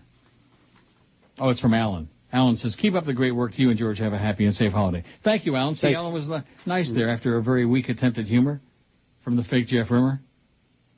Morton's. Now, you've been to Morton's? Yeah, a long time ago. And? It was fine. Oh, here's Hot Ron back again. Neil, they won't, the station guys, because you hate and rip them. Stop hating. Hot Ron, who just sends me hate mail. He sends me, that's the second piece of hate mail. Stop, you fag. And stop hating. I don't hate those guys. I hate Joe Bell. I hate Clarence. I hate Joyce. I hate the Beasleys for what they've done to this show. I don't hate Joe Rose. I don't hate Jim Mandich. Jimmy Cifalus, I don't hate. I'm just appalled by his lack of talent and by his right-wing ramblings on IOD. Like I said, what did you call it? You had it right down to a science. What? Oh, complaints and critiques. Complaints and critiques. That's the email, baby. Complaints and critiques. Music Factory. That's what it's all about. I didn't know when we started the email thing that's what it was going to boil down to, but that's exactly what it is. Complaints and critiques. You don't know this, and you better check your facts, and blah, blah, blah, blah. And just a lot of crabby old people. And you want to know why? Because they're in South Florida, the overwhelming majority of them. Not to mention Dan in the Philippines again, who's really Jay Font in Louisiana, who's a whole bunch of different people. You're right. It's like 10 people send all the emails, just like there's 10 callers. There's the singing guy and the reverend and the partner and the boyfriend. And then we got, I'm your friend, and his boyfriend. And then that's about it. And what did I ever do to you guy and the quarter slot guy? That's what it's boiled down to. But wouldn't you rather be on Sirius? Wouldn't you rather do it? That was good stuff from the fake rugby. Oh, yeah. Would you like to do a tryout from your home? Oh. When in doubt, try it out. The biggest name. God. The best talent. Talk about comedy. Sports Radio 560 QAM. The sports lead. The biggest names, the best talent. You're listening to Sports Radio 560 WQAM. Miami, Fort Lauderdale. This is Mark Morgan. It's the 12 to 1 hour on QAM.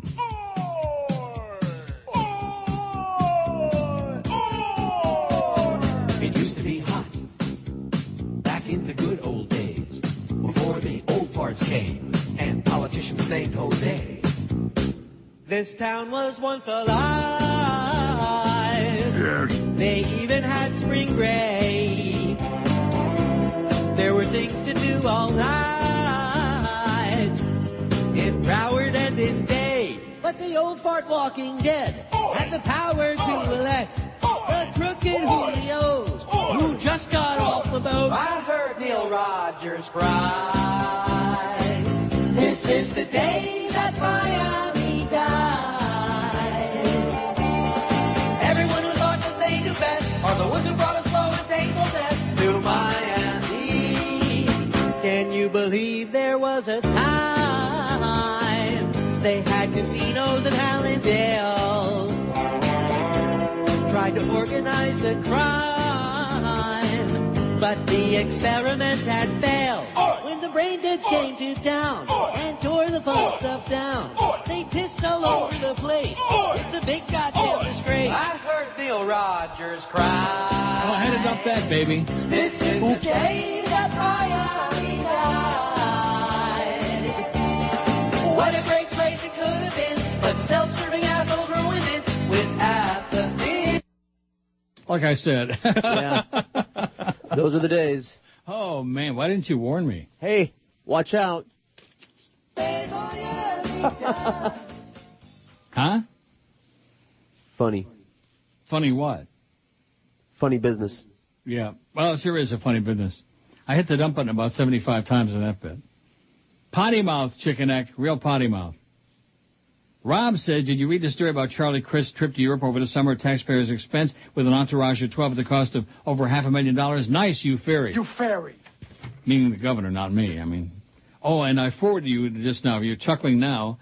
Wait until you see the picture of Adam from Kitchener-Waterloo, and then you'll understand why he says... I have no life. Yeah, he wants to add him to the pool.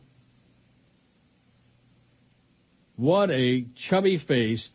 ugly guy, Adam. I mean, don't take it personally. There are a lot of us who are ugly and chubby-faced, but you are, and he wants me to add him to the pool. Oh, here's from the fake Chris Whalen. Uh-oh, what'd I say? Well, we haven't heard from you in a long time. This is good.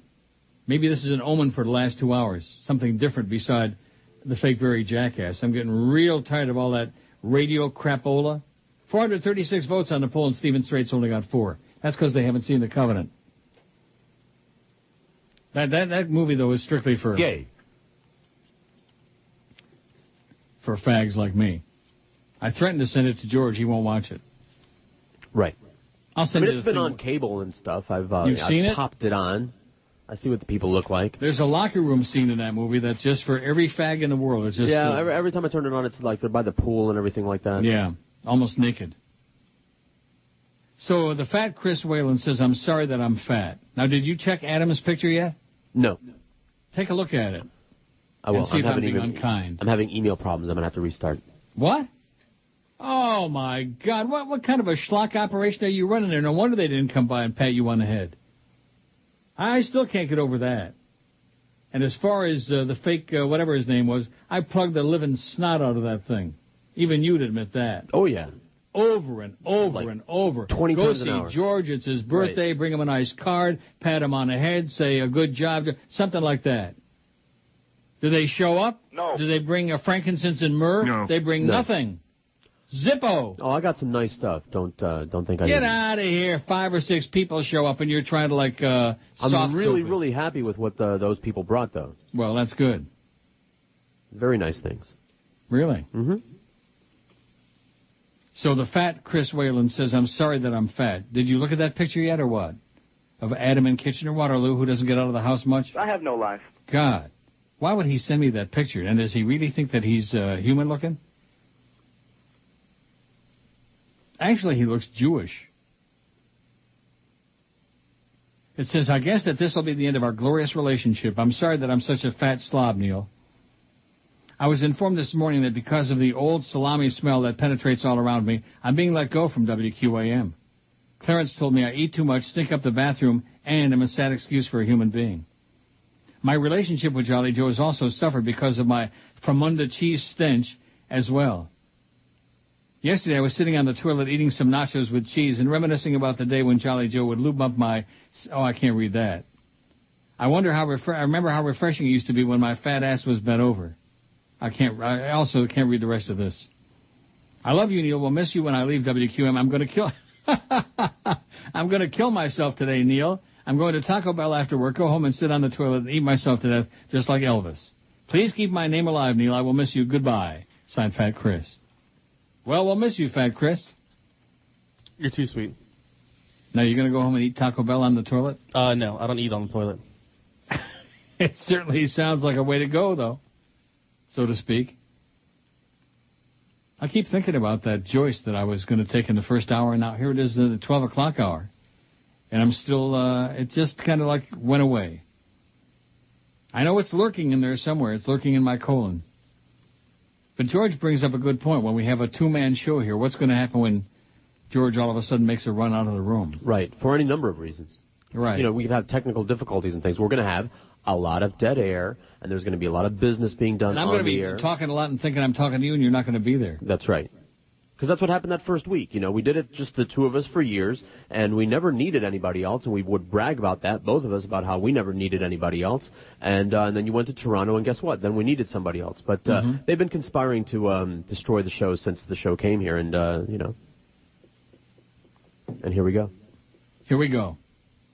Well, that's the way it goes. Kimby says, how about a Neil cam where we can watch Neil online as he does the show? No. No. Especially, we talk about... I have no life. Well, what's the big attraction with that? They want to see you remind them that you're in your underwear when you're doing the show. I'm not in my underwear. I got my shirt. In this weather, I'm in my underwear? I don't know. I got my shorts on and my shirt and my T-shirt underneath it. Yeah? Jammies? No. It's Flannel? freezing here, man. Flannel? Are you out of your mind or what? Oh, well, everybody wants to go to the warm weather, Neil, the Sun Belt. Yeah. All the young people like Sun City in Arizona. And this is a guy, maybe he lives in Broward, where the median age is death plus 10. Oh, no, you're wrong, Neil. All the young people are moving to Broward. Oh, right. You stick with it, okay, with your Cemetery Village and your early bird dinners, and I'll stay here. There's plenty of a-holes here, too. Believe me, no matter where you go in the world, there are a-holes. Am I right? Right. The only difference being when you're in South Florida, you don't have to look very far to find one. Sometimes you just look in the mirror. Like Hot Ron. Hot Ron says, Neil, I'm not a hater, but a man of peace. You sometimes drive me to say bad things like fag, hate, bastard. So be nice and enjoy this world. Love and harmony. Harmony. Can't even spell it. Harmony. With an E. You're an idiot, Hot Ron. You're another moron. Fag. Just hurt me to the quick. Oh, there's Stefan Dion. He's on the way out. It's -7, and it stopped snowing, and they'll scrape it all off, and by 3 this afternoon, you'll never even know it snowed. Isn't that like magic? And tomorrow it's going to be like +7. No, now they changed it, +4. It's going to pish. It's going to rain and wash away all this snow. See the way that the Lord works? He snows on you, and he freezes on you, and then he rains on you and washes all that crap away. Like washing all of our sins away. You know, that's the way the Lord works. Adam says, now I'm going to go to the gym and maybe puke my guts out a bit. Won't help, Adam. You're fat and you're ugly. I mean, I could tell you're a real great-looking guy. Now, did you look at the picture yet or not? No, not yet. Well, what are you doing there? I'm rebooting. I told you. Rebooting my ass. How long does it take to boot that stupid-ass thing? Too long. Jesus, God almighty. You're supposed to be the computer experts down there, and I'm the doddering old queen here. This is that old computer of yours. And I got my thing working like a charm, man. Works like magic. Unfortunately, the emails aren't exactly pouring in today, but it's going to be this way through the end of the year. And maybe for the next 5 years, too. Well, I thought I had really come up with a really nifty idea. Not that it's original to, take emails, but, replacing the calls with emails, giving people a conduit to say something. And then, of course, we find out that the same people who had nothing to say on the phone have nothing to say on the email. Nothing. Surprise. Yeah, nothing. What a concept. Here's that story. I thank whoever sent this to me. Amsterdam unveiled plans over the weekend to close brothels, sex shops, and marijuana cafes in its ancient city center as part of a major effort to drive organized crime out of this tourist haven. The city is targeting businesses that generate criminality, including gambling parlors and the so-called coffee shops where marijuana is sold openly. Also targeted are peep shows, massage parlors, and souvenir shops used by drug dealers for money laundering. I think the new reality will be more in line with our image as a tolerant and crazy place rather than a free zone for criminals, said Ludwig Ascher, a city council member, Ludwig Ascherwipe, a city council member, one of the main proponents of the plan. The news comes just a day after Amsterdam's mayor said he would search for loopholes in new rules laid down by the national government that would close marijuana cafes near schools citywide. The measures announced Saturday would affect about 36 coffee shops in the center itself, a little less than 20% of the city total. Asher underlined the city center will remain true to its freewheeling reputation. It'll be a place with 200 windows for prostitutes and 30 coffee shops, which you can't find anywhere else in the world.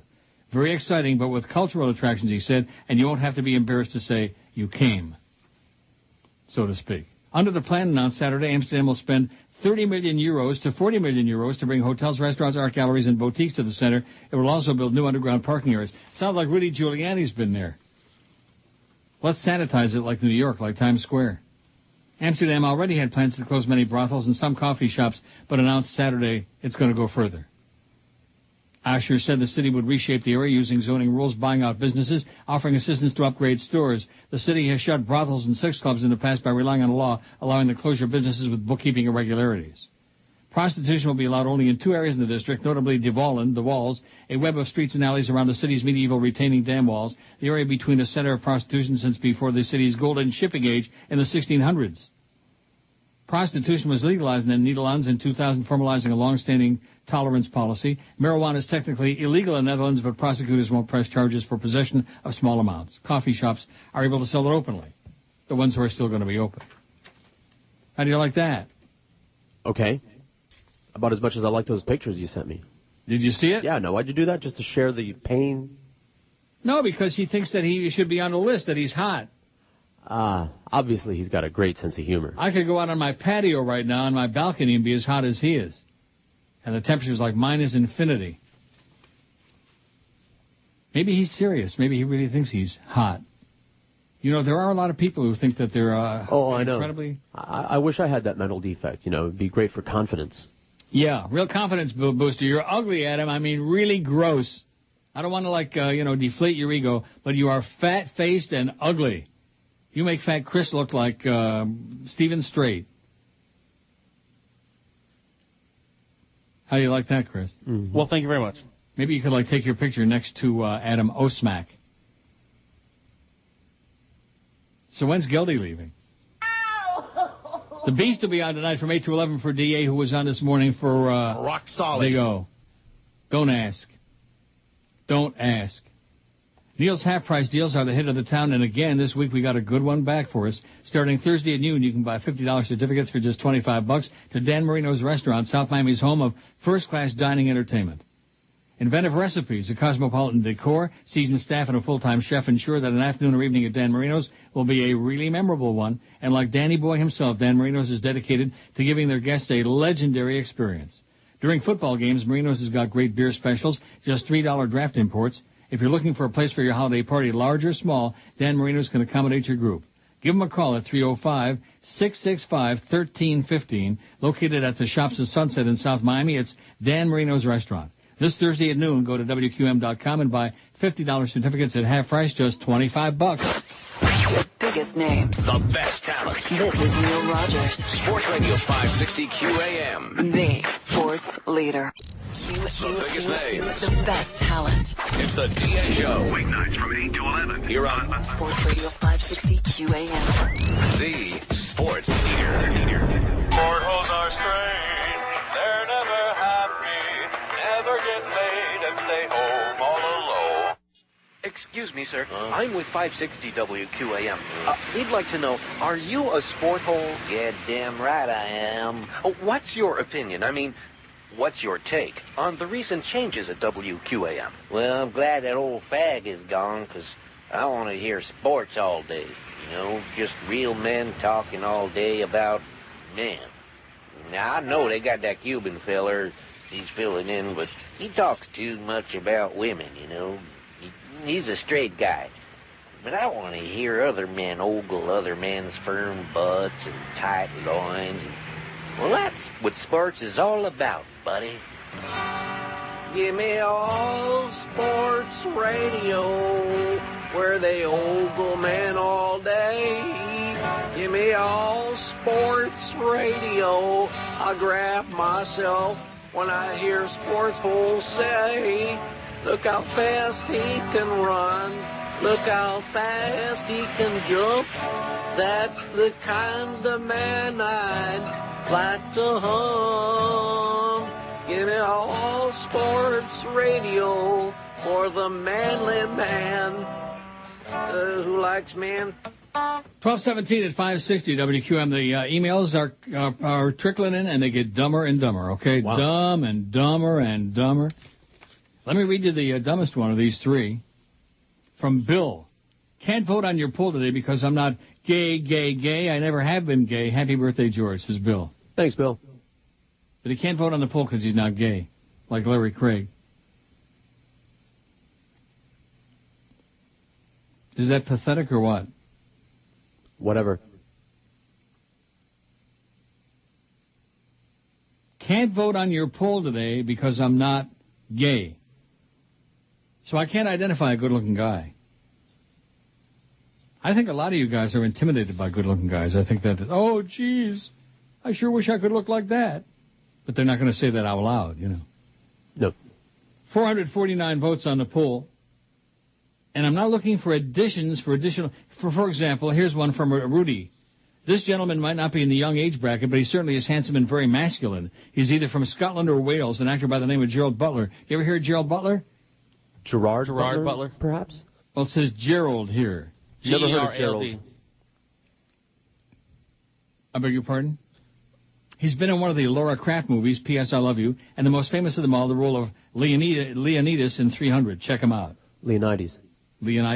Yes. Maybe you spelled that wrong, too. Gerard? Well, he's got Gerald. So Rudy's got some obvious You would problems. not like Gerard. First of all, the poll question isn't about who might I like, okay? Maybe you should change it. Woo! And here's what it says. Two guys that would be leading your poll, David Beckham and Ryan Phillippe, are hot, and I'm not even gay, it says. Well, congratulations. We should have Ryan Phillippe on there because I've always ogled about him. But David Beckham, I don't care about him. Don't you understand? I mean, if you want to put a soccer player, put on Cristiano Ronaldo, if you must. You want to put him on there, Cristiano Ronaldo? Sure. And put on Ryan Phillippe. Ever see Ryan Phillippe? Not lately. So the guy can't even get the name right, Gerard. Oh, here we go. The fake Greg Budell is back. Scott Greenstein, President and Chief Content Officer, Sirius XM Radio, is interested in having you and Phil Henry do a weekly show together on Howard 101. Not interested. Friday morning, 6 to 10 a.m. What do you think? No. We've been listening to air checks of you and Phil from WIOD. He just heard one of you and Phil together. Phil was doing Margaret, and you were doing an impression of an old Jewish lady. It killed. You guys are great. Listening to Phil doing the Vic Prell Radio Psychic hour right now, and we're in stitches. Well, that's great. Too bad you didn't offer anybody any money. Scott Greenstein. I wonder how much money he's ripping out of that place. You know, they don't pay the town anything. That's why Bubba's getting out. Here's one that says again, the same guy with the 85 letters, GHXYZKP. Your brain is apparently off today based on the statement about Europe. You think people in France, Germany, etc. would have wanted to live in hot, humid Rome so much so that they would invade it? Well, what does that mean? If his point about the climate is what he's talking about, Northern Europe is colder than crap, okay? And snow. And your nonsense about the population in Broward being simply old shows how out of touch you are. Actually, the median age in South Florida has been rapidly dropping in contrast to northern cities where the median age has been steadily rising. The Miami metro area now has a lower median age than most others and is the only MSA where it's actually dropping. Well, how could it go up when it was death plus 10? It's pointless arguing with you because you're a stubborn, crusty old curmudgeon with a microphone, but any neutral observer would tell you you're totally off. And then he's got a thing here from the star.com. Toronto Star. Senior citizens make up 11.9% of the population who live in and around Toronto. A larger population than 5 years ago. Yada, yada, yada. You know something? I don't go around checking ages. All I know is I like nice people, like I've always said. And regardless of age, the people here are a hell of a lot more civilized and friendly and decent and humane than the barbarians in South Florida. So you can keep trying to peddle all your statistics all you want. I know it. I can smell it. I can feel it. I can touch it. Yeah, fair. It's all yours. Here's Jim in Miami Shores who says, don't shut down your stock market reports for those of us on the road every day. They're interesting if not shattering. Also, could you include the oil futures prices? No. I could just put on BNN and read all the numbers all day. You know that old guy, all you're doing is mailing it in with the numbers. All we get from you is numbers. Oil, January, 43.77. Somebody was telling me the other day, oil they think is going to go down to like $25 a barrel, and gas down to $1 a gallon. You hear that? Yep. Fill her up. Now that they've destroyed the entire economy, fill her up. Oh, the TSX is up 402 points. Wow, there you go. Well, who the hell cares about that, Neil? Remember that email from Friday? Yep. If you don't like what I talk about, go away. Go away. There you go. Don't bitch. Don't bark at the moon. The moon ain't going anywhere. That's right. Dow's up 271. Nasdaq's up 53. And wait till we see the loonie. The loonie's hovering around 80 cents, which is not good. It was down to 77. 77, which I liked. But that's okay. 80 cents, that's like a 20% premium on the American dollar here. 79.55. Nice. Nice. Sweet. 79.55. So there you go, Mr. Stock Market Man. Now, the fake Barry jackass earlier, before he started sending me all this crap, Talkers Magazine comes out with their list of the 250 most important talk hosts in America.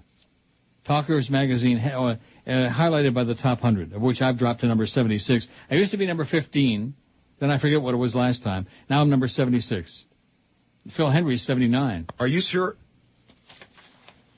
How can that be? And you ought to see the people above us, you know. People who are syndicated, you know, people with the big names, Martha Stewart, people like that.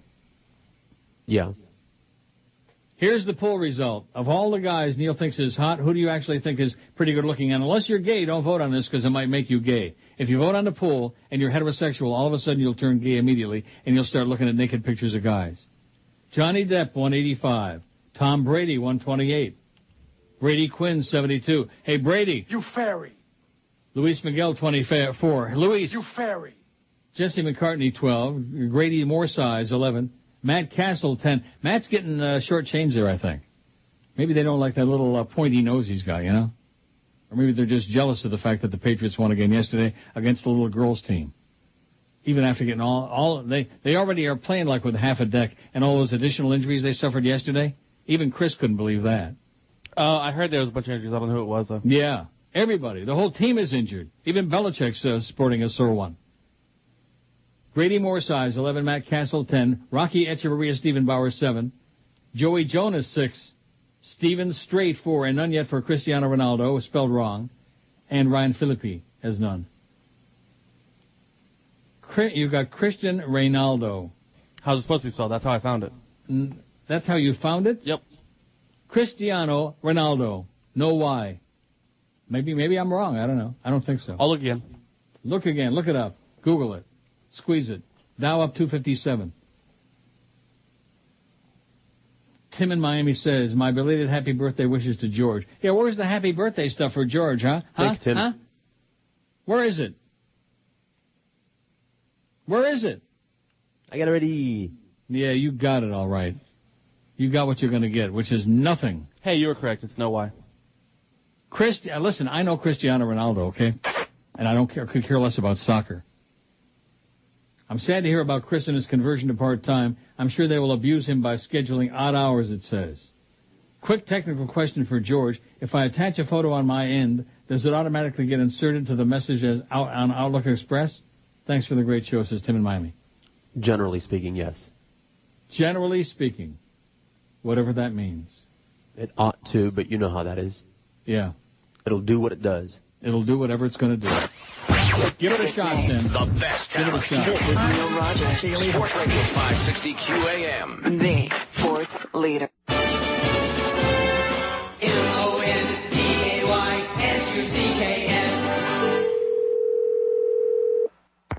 Good morning, Ace Hardware. May I help you? Hello. Hello? Hello. Good morning, Ace Hardware. May I help you? Hello. I'm Mr. Ed. You're Mr. Ed? I'm Mr. Ed. Yes, Mr. Ed. This is Ace Hardware. How can I help? Hello. Hello? I'm Mr. Ed. This is Ace Hardware. Did you need to speak to someone? Hello. Yes, I hear you, sir. Go Hello. ahead. Hello. I'm Mr. Ed. Okay, Mr. Ed, listen to me for a minute. My name is Bill. This is Ace Hardware. Hello. Hello. Sir, you're going to have to call back. I'm Mr. Ed. Yeah, I understand that, Mr. Ed, but you got to call back. You got a bad connection. Okay, Mr. Ed? Hello? Hello. Hello? Hello. Hello. Goodbye. 12:31 at 560 WQAM. I'm going to have a real big surprise for you for the new year. Waiting. Well, not oh, now. it's a surprise. I see. You're just going to tease it? Why would it be a surprise if I told you now? Right. Tracy says so many straight guys are insecure idiots. Absolutely correct. Ma'am. George tried to get Curtis to identify one good-looking guy or to even admit he knew when a guy was hot or not, and Curtis was wildly resistant. I'm straight. I can't tell when guys are hot. Whine, whine. Wah, wah. So George tried to phrase it differently and finally got a response when the question was not, which guy do you think is hot, but which guy would you never want your girlfriend to be alone with? Curtis admitted who he recognized as hot based on some kind of macho jealousy issue and, of course, covered it up with a lot of masculine posturing about how that doesn't prove anything.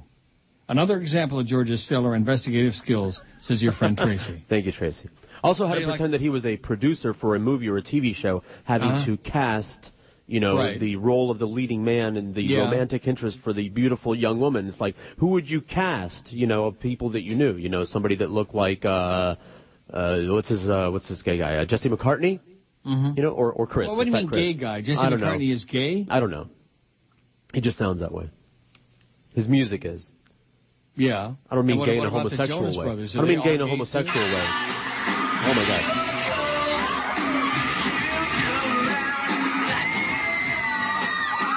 Yeah.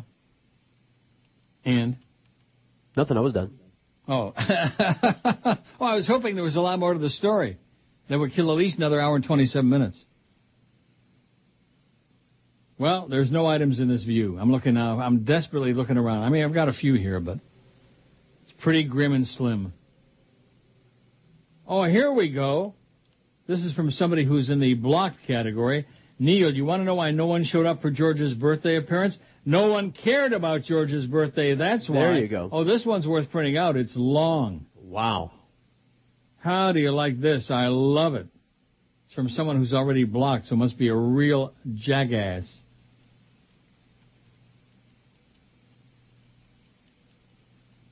Takes a lot for me to block, and although there's a whole bunch of blocked people. But that's because, like you say, what were the two words again? Complain and critique. Complain and what? Critique. Complain and critique. Very good. It's the Neil Rogers complain and critique line. Just keep, wah, wah, wah, and why don't you do this, and why don't you do that, and you're wrong about this, and you made a mistake, and wah, wah. Why don't you go to Sirius?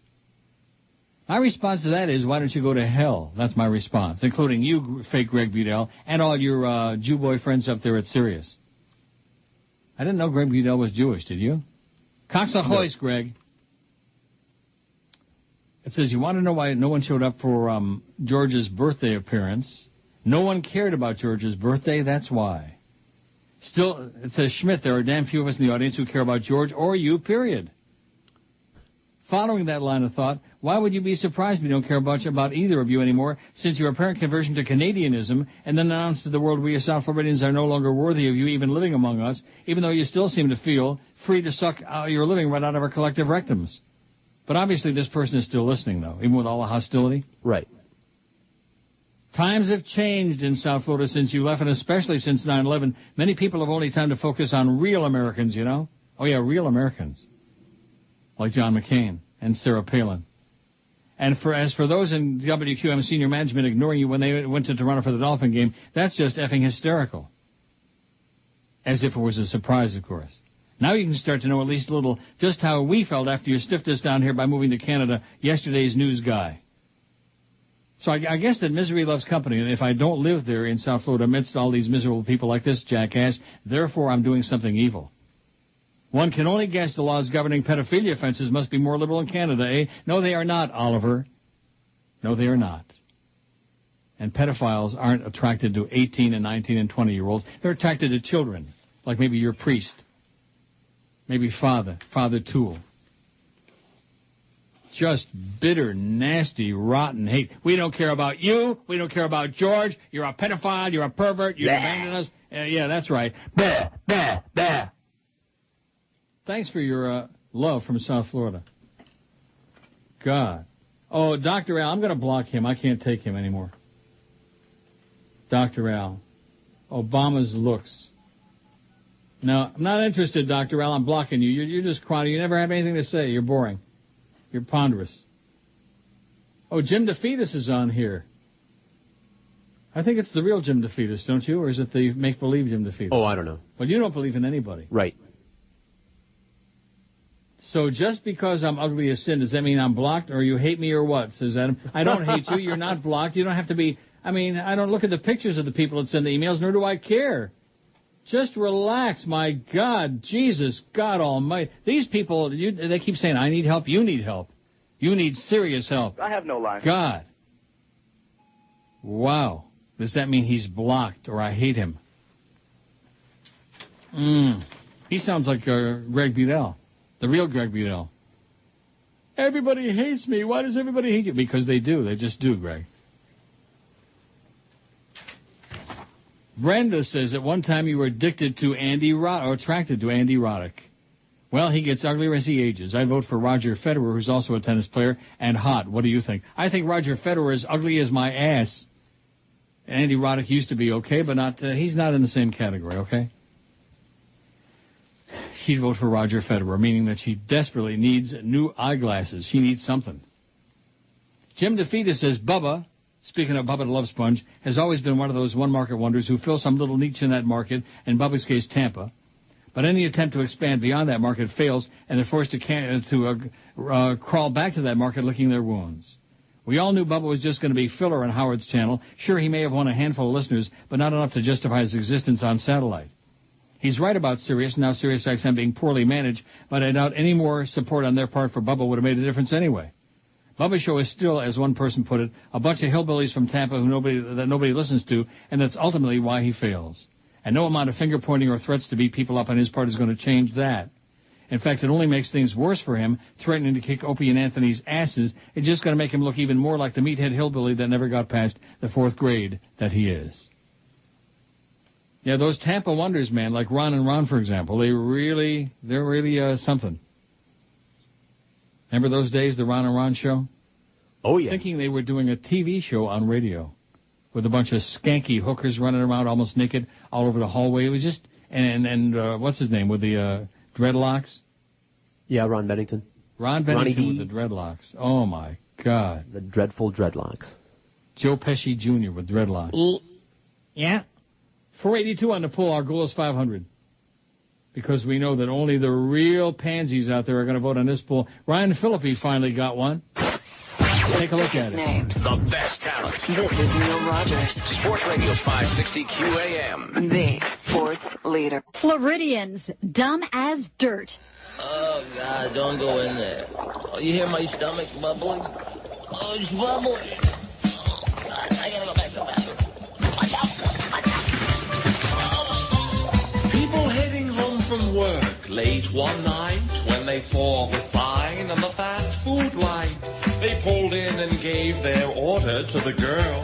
And the next thing you know, they started to hurl. At Taco Bell, Their stomachs started to bloat. in Taco Hell, A burning inside their throat. it had a smell.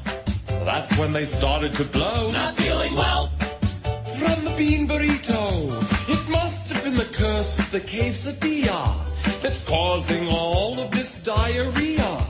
But none of the sick are going to die. They just got a bad case of E. coli. From Taco Bell, Their stomachs started to bloat. in Taco Hell, A burning inside their throat. it had a smell. That's when they started to blow. Not feeling well. From the bean burrito. Should have skipped the damn chalupa. You might not have made but super. Next time you pass the sign, say no. Even though it's grilled, so it's good to go. Lots of people got sick and wished that they owned a gun so they could hunt down the people who think outside the fun. The pain from the cramps they felt deep in their gut. So next time they'll just go to Pizza Hut. Not Taco Bell, Their stomachs started to blow from Taco Hell, a burning inside their throat. it had a smell. That's when they started to blow. Not feeling well. From the bean burrito. From Taco Bell. 12:45 at 560 WQAM. We got the Big O at 2. Rock solid. If he's feeling up to it, you think he's feeling it? Feel something. So speaking of that, here's Stuart Knobslobber, your gay brother in Christ. It says, "Hey, you sexy old Jew. Hi, sweetie. Your old friend, Mr. Knobslobber here. Two things I wanted to point out to you. The first is I was at our favorite Wilder Manor's hideaway yesterday evening, Ramrod's, sipping a bubblegum martini. I went to the bathroom to engage in some toe tapping and saw a picture of Fat Chris taped to the stall wall. Below the picture was a phone number and a sign that said, 'Call this Slav for the ass pounding of a lifetime.' I got a little excited by the picture and decided to take it home with me. The other thing I wanted to point out to you was how you can improve your show. First thing is, Neil, we need to get more about how you used to cruise A1A in the 80s, fishing for some hot young Latin tale. I believe the audience would be interested in hearing about the gay establishments you used to patronize when you lived in South Florida, Neil. There are some of us who would like to polish some knobs in Dade County and need to know where to go.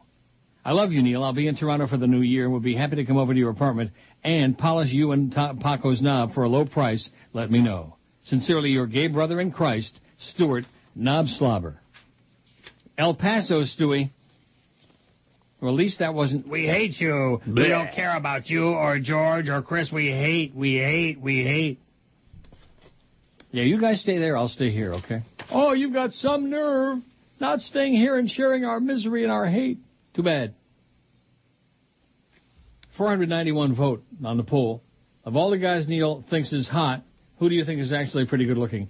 Johnny Depp on 97, Tom Brady 137, Brady Quinn 77, Luis Miguel 26, Jesse McCartney 14, Grady Moorsize 12, Matt Castle, he's only got 10, Rocky Echeverria, Stephen Bauer 7, Joey Jonas 6, Steven Strait only 4, Ryan Philippi 1, and Cristiano Ronaldo still spelled wrong, none. No, it should be spelled right. Huh? Should be spelled right. Ronaldo is spelled right, but his name is Cristiano, not Christian. I mean, if you want to anglicize it, it's Christian. His name is Cristiano, Cristiano. Oh, my gosh. What? I don't know. Well, that's his name, and I've been saying Cristiano, and you keep writing Christian. What the hell is wrong from you? Here's a cute poll, the one thing I hope I get for Christmas. Have we done that a million times? Yeah. I don't like it. You hear the way George said that? Okay, I deleted it. I just deleted it. Got a real big plan that I'm formulating in my mind right now as I sit here today. Yeah, you're cooking something up? I'm cooking it, yeah. I'm going to make me a cheeseburger for lunch. Okay. Jim says, don't you think at least you could do is let Chris put up the story so he could get a check instead of that lazy slob Josh. Chris needs to buy food and maybe deodorant. Josh just gambles and drinks it away. Come on, Neil, don't you remember when you were a young fat slob? Do the right thing. Is that Paco's voice in the What's Up Dog bit when the lady says, what do you want? I'm busy. No, but he's busy. He's busy. You are the best. You make me laugh out loud every day. I've been listening since 81 when my Nana told me to come listen to this Miss Sugarna, and no matter what fat-ass Jolly Joe tries to do to ruin your show, I'll still be out here listening, says Jim. Well, thanks, Jim. And I do remember when I was a young fat slob, and I'm an old fat slob, so there you go. No, I don't know how we're going to do that. With a story, do you want to do the stories? Sure. And I just sent Curtis that check, too. Yep. We'll see what happens when the new year comes. You know what I mean? Mm-hmm. I don't think you do. We'll see. Here's one that says, I've been listener and follower of yours for 25 years and truly wonder if you realize what a comedic genius you are. Oh, yeah, I'm a panic. Your perspective on life, while at times very cynical, paints an accurate portrayal of what a slaughterhouse the world we really live in really is. Your most poignant commentaries on the following issues are right on target. Those issues include, 1, the stock market and those a-holes like Jim Cramer and Maria Bartiromo who are whores for it. 2, the right wing. 3, no-talent frauds who parade on the air like Jimmy Cifalus, Phil Simms, Shannon Sharp, etc. 4, Wayne Hypinga and his type. And 5, the hostile blue hairs and Julios that run South Florida. It says Spix, but I'm not going to read that. Okay. And 6, the pigs who terrorize innocent drivers with speed traps. Lastly, the only man in the world who rivaled your intellect and humor was George Carlin. Please stay healthy and keep yapping, and thanks for helping me understand how the world really works. Signed, Nobody. Isn't that sweet? It is. Well, it's one of the non-hostile ones. We haven't had too many of those today. Not too many non-hostile emails. They're all mouth-breathing hate mongers. You left us, you abandoned us, and you have the nerve. You have the freaking nerve. Yeah, it cost you a lot to listen to the show. The price is right. Here's one, the Chronic from Lutz. Why do you always talk crap about Tampa? You didn't last long on the sun. Yeah, that was the perfect market for me. Bubba's going to go down to Miami and beat you. Well, first of all, Bubba's on 6 to 10 in the morning. He ain't on at midday, so he's not going to beat anybody on at midday, including me. Why don't you drive up in your green Corvette and we'll give you a welcome, yeah. Fake Chronic from Lutz. Very weak. Very weak. Oh, my God. Trying to resurrect. Yeah, we did really good on SUN. That was destined to fail before it started. Let's go back on the air in Key West, that station with the tower laying down on its side. That was good. They put you on all the hot markets. Huh? They put you on all the hot markets. Yeah, Key West and Tampa. Key West on a station that nobody can hear. Almost like now we're in Miami in a station. It's almost like they were trying to talk themselves into something, you know?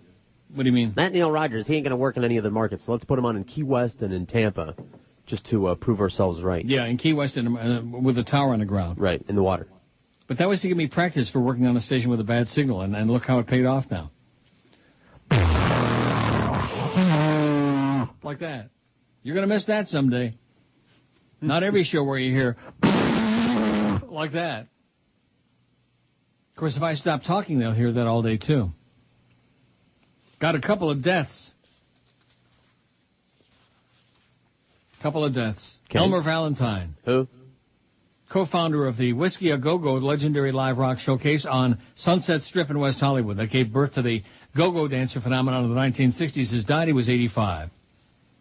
Valentine, who also founded the Roxy Theater in the early 70s, died Wednesday at his home in Studio City after suffering from various ailments the last 4 years, said music mogul Lou Adler, his longtime friend and business partner. A former Chicago cop who arrived in L.A. in 1960, Valentine was co-owner of PJ's, a successful West Hollywood restaurant nightclub, when he sold his interest and took a trip to Europe in 1963. While in Paris, he visited a disco, was so impressed by the large, enthusiastic crowd of young dancers, he decided to borrow the disco's name and start his own club back home in L.A. After lining up 3 partners, Valentine launched Whiskey A Go-Go in January 64. The club was an immediate hit, with headliner Johnny Rivers attracting celebrity-studded, sold-out audiences.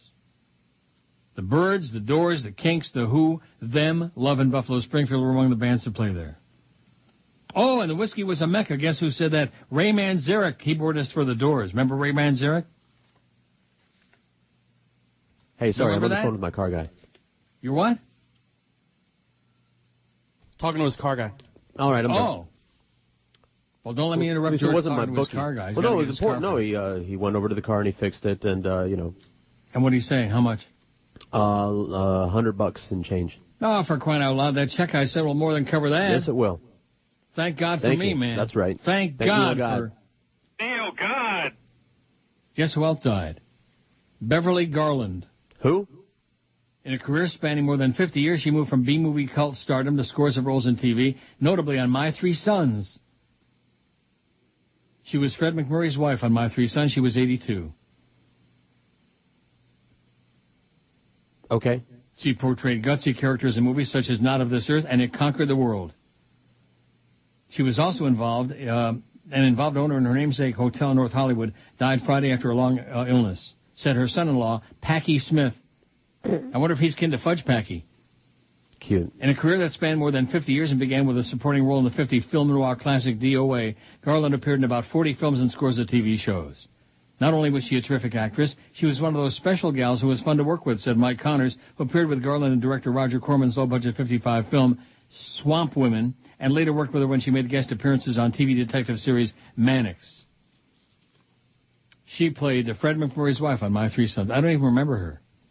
I remember, what's his name? Remember Rob. Do you? What the hell's his name?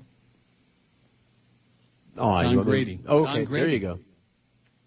Should put him on the list, but that's old news. Cristiano Ronaldo, still spelled wrong, got a vote. Finally. No items in this view on the emails. You think they possibly could be out of good old-fashioned hate? Biggest names. Not. Best talent. This is Neil Rogers. Sports Radio 560 QAM. The sports leader. The biggest names, the best talent. You're listening to Sports Radio 560 WQAM. Miami, Fort Lauderdale. It's the 1 to 2 hour. All right.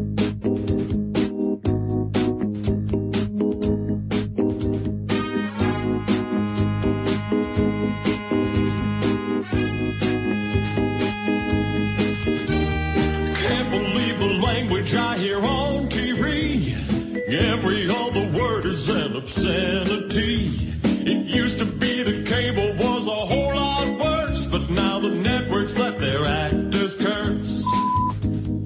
There's no end in sight to this insanity. All the dialogue contains profanity. Swearing like a sailor on a 3-day pass. Words a whole lot worse than ass. Rectum. F-bomb, F-bomb. How long will it be before they drop the F-bomb on network TV? F-bomb, F-bomb. There's no telling when they'll drop one on the UPM. 101 at 560 WQAM. Happy Monday to you. The sirens are coming to take us away. We got over 500 votes. We can go home now. See you later.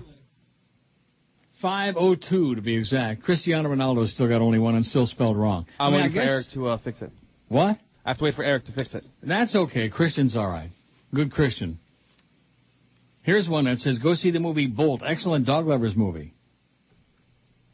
You don't want to go see the movie Bolt. P.S. Dolphins still suck. Wow, what is the movie Bolt? I never heard of it. First of all, it's a cartoon. Oh. Second of all, Bolt stars the voice of your favorite, John Travolta. Ah!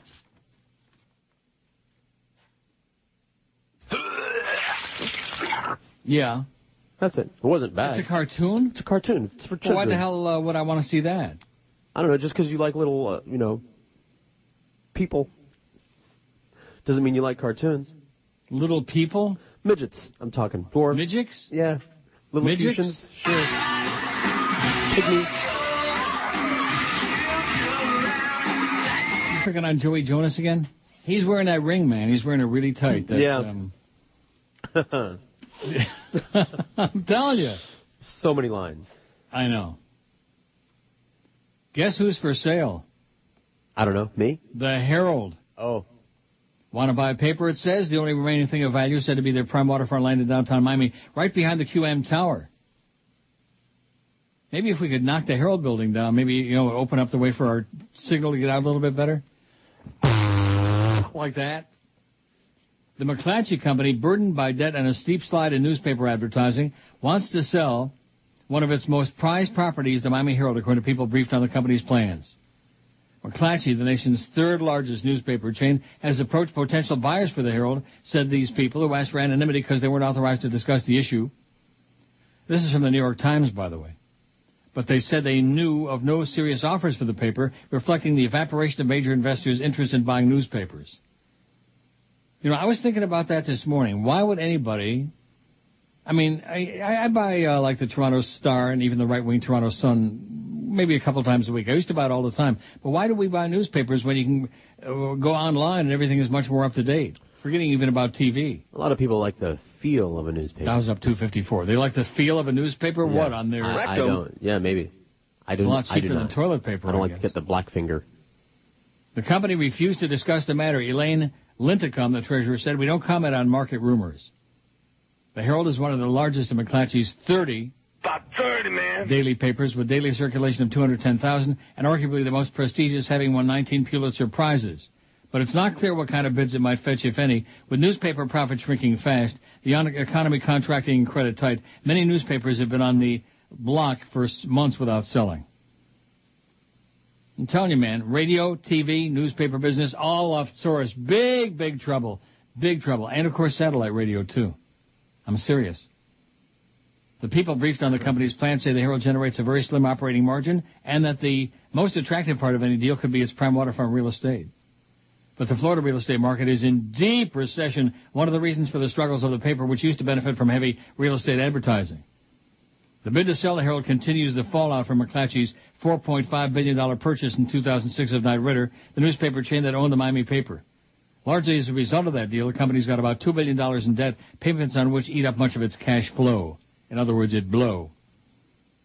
Some Wall Street analysts warned at the time that McClatchy, based in Sacramento, had overpaid, but even they did not expect the steep decline in newspaper advertising that began months later and has accelerated this year. The drop has been most pronounced in Florida and California, states where McClatchy's got a major presence. Through the first 10 months of this year, the company's ad revenue fell 14.7% in other parts of the country and 22.5% in California and Florida. McClatchy reported third-quarter income of $4.2 million on $451.6 million in revenue. The company's stock price, which topped $75 a share in 2005, closed on Friday at $2.20. $2.20. You ready for that? All right. Maybe we'll get a real newspaper in South Florida. What do you think? No. I doubt it. And, of course, the Sun Sentinel prints about 10 pages every day now, 8 pages of which are ads. And then there's the front page of the front section and the front page of any other section, which you can't tell them apart anyway. Outlook Express, the email's blank, no items in this view. Where is the love? Huh? Remember that, Roberta Flack and Donny Hathaway? Mm-hmm. Where is the love? That's a good song. Don't play it. That was at 2:47. Where is the love? Look at that. Look at on the CNN. Its parent company has hired top-dollar advisors to help plot its next move. It was only about a year ago that real estate mogul Sam Zell took the company private in an $8+ billion buyout. Cold-blooded murder? On shaky ground, the Tribune, which owns the Sun Sentinel, of course. How do you like that? Shaky ground. One of these days soon, there will be no TV stations, no radio stations, no newspapers, no magazines. No kidding. No kidding. We got real Soros, man. And we got nothing on the inbox. No email. Neil@neilrogers.com. Last plea for emails, otherwise I'm going to the phone. And you know what that means, don't you? Hey! I'm your friend. I'm your friend. Well, they got nobody to blame but themselves, man. It's free. But just like the thing with the phone, they got nothing to say there and they have nothing to say in email. Even after we get verbally attacked and humiliated and degraded by a series of lunatics who refuse to shut it off. Who are just out there to and it's probably coming from inside the building, you know. Probably from Jolly Joe. He's probably got somebody new on the payroll that he replaced Allison with, whose job is to just sit there between 10 and 2 and write us hate mail. Wouldn't you think? Yeah. I wouldn't put it past that fat ace effer. What do I call him, fat ace? Yeah. An ace. That's a combination of face and ass. That's an ace in the hole. Yeah, that's right. Ace with a big hole. Rectum. That's Jolly Joe. White Plains, New York, an attempt to make history more interesting turned ugly when a white 7th grade teacher used black students to enliven a discussion about slavery. You hear this story? Nope. Sick. The social studies teacher bound the hands and feet of 2 black girls, only one of whom volunteered, and had them crawl under a desk to illustrate the conditions on slave ships. The incident sparked outrage among parents, local residents, and the local chapter of the NAACP. I thought she was insane, said Christine Shand, mother of one of the girls. I mean, in this day and age, you don't do stuff like that. There's other ways to demonstrate slavery. The teacher, Eileen Bernstein, has apologized for her actions at Haverstraw Middle School, where she continues to work. Strand asked that Bernstein be removed from the class because her daughter is afraid to return to school, but school officials have made no comment about what, if any, disciplinary actions are being taken against Bernstein. Wilbur Aldridge, the regional NAACP director, met with Bernstein on Thursday. There's nothing wrong with lessons on slavery. It was that particular choice of a demonstration that put it into the category of bizarre, he said. I don't care what color, nobody should be put in the position of having their hands and feet bound. After the meeting, Aldridge said he was disappointed that Bernstein wasn't more remorseful. She said she apologized for causing any problems for the child, but she wasn't apologizing for using that simulation during the class, Aldridge said. I wonder if he's kin to Henry Aldridge. Henry Aldridge. Remember that? I do. You do? Like it was yesterday. Don't. That's way before your time. Sponsored by Jell-O Pudding, I think. Long before Bill Cosford. Not Jell-O. Bill. Oh, my God. I'm losing it in my old age. But that was up 251. Long before Bill Cosby tainted the brand. Poor Bill Cosford. Man, that was shocking. You know what? He was like 30-something. Wasn't he like 38? At least. No, seriously, he was a young guy. And he was a very young guy. He just croaked. Right, fell right over. John said, I just wanted to give you some positive feedback about one of the spots you're running. J.C. White installed tens of thousands of dollars of new furniture in our new facility here in West Palm. If they're listening, nice job on the new fire rescue headquarters. They did an amazing job. It couldn't have turned out better. I'm sad to hear that Tubby is going to be let go. I think the show's been more enjoyable with the third man, pivot man, and if it doesn't make sense, then it must be the Beasley effing way. How about a poll regarding what's your take on letting go of Fat Chris? I say, like the poll's going to make a difference? Yeah, I know. Yeah. Well, what's the point of that? Talk about a useless exercise. Hope you're well in T.O. South Florida still sucks more than ever. Always listening. Oh, John in Lake Worth. Thanks, John. Look at this. Speaking of what we were just talking about, the newspapers, South Florida Sun Sentinel Tribune Company consults bankruptcy advisors. Oh, boy. How do you like them apples, huh? Mm-hmm. Pretty soon, no Herald, no Sun Sentinel. Maybe we can bring back the Hollywood Sun Tattler. Remember that? Yep. That's before your time in Hollywood. I heard tattling. No, pusillanimous pussy. But what is wrong with you people? What is wrong? If I remember, you used to like Alexander Daig, especially when he was on the Senators. No, I did not. I remember seeing a photo of him a few years ago. He was playing in Switzerland, looked pretty good. Well, great. There's a lot of guys that look pretty good. They're not going to be on the poll. Oh, I'm really disappointed in PP. Enjoy chilly Toronto. Yeah, I'm enjoying it. Barry McCockner says, I'm no homo, but David Beckham makes my heart flutter. You can have David Beckham. I'll take Cristiano Ronaldo any day. David Beckham. What's he making, like $80 trillion a year, something like that, for playing stupid soccer? Football with a U and an O? What kind of crap is that? 511 votes on Fat Chris's poll. If we can make it to like 525 today, it'll be a worthwhile time coming in. If not, forget about it. Biggest names. I think the Big O's doing the show tomorrow. This is Neil Rogers. Sports Radio 560 QAM. The sports leader. The biggest names. The best talent. It's the Mad Dog. Jim Mandich. Afternoons 4 to 7. Sports Radio 560 QAM. The sports leader. Want a lollipop, little boy?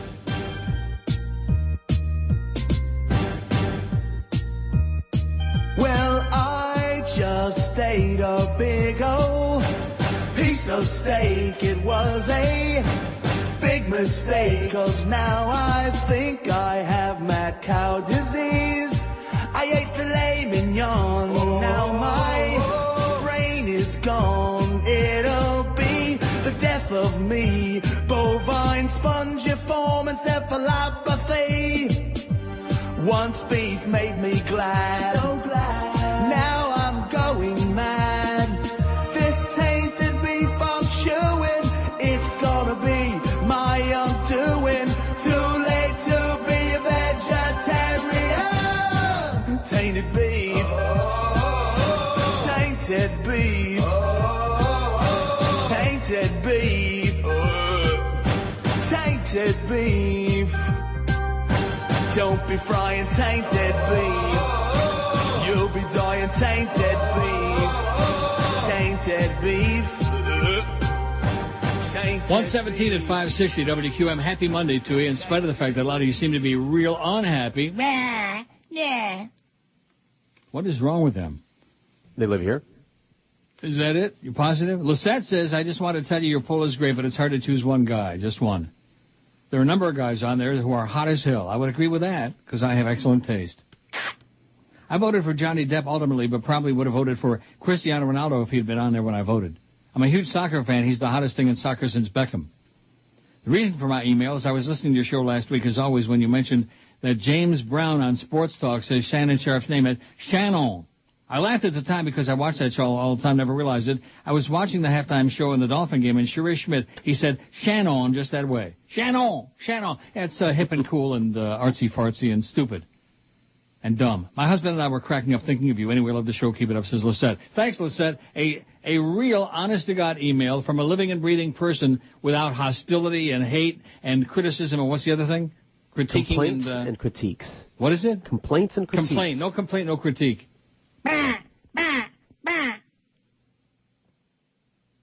No items in this view. Boy, it is slim and grim today. But we do have 515 votes, and Cristiano Ronaldo finally got one. And it's still spelled wrong, but that's okay. Nice try, Eric. Why? It's now spelled still wrong? Yeah, there's no H in Cristiano. Oh, my gosh. I don't... Let me look. No, I'll double check. No, I'll look. Outlook.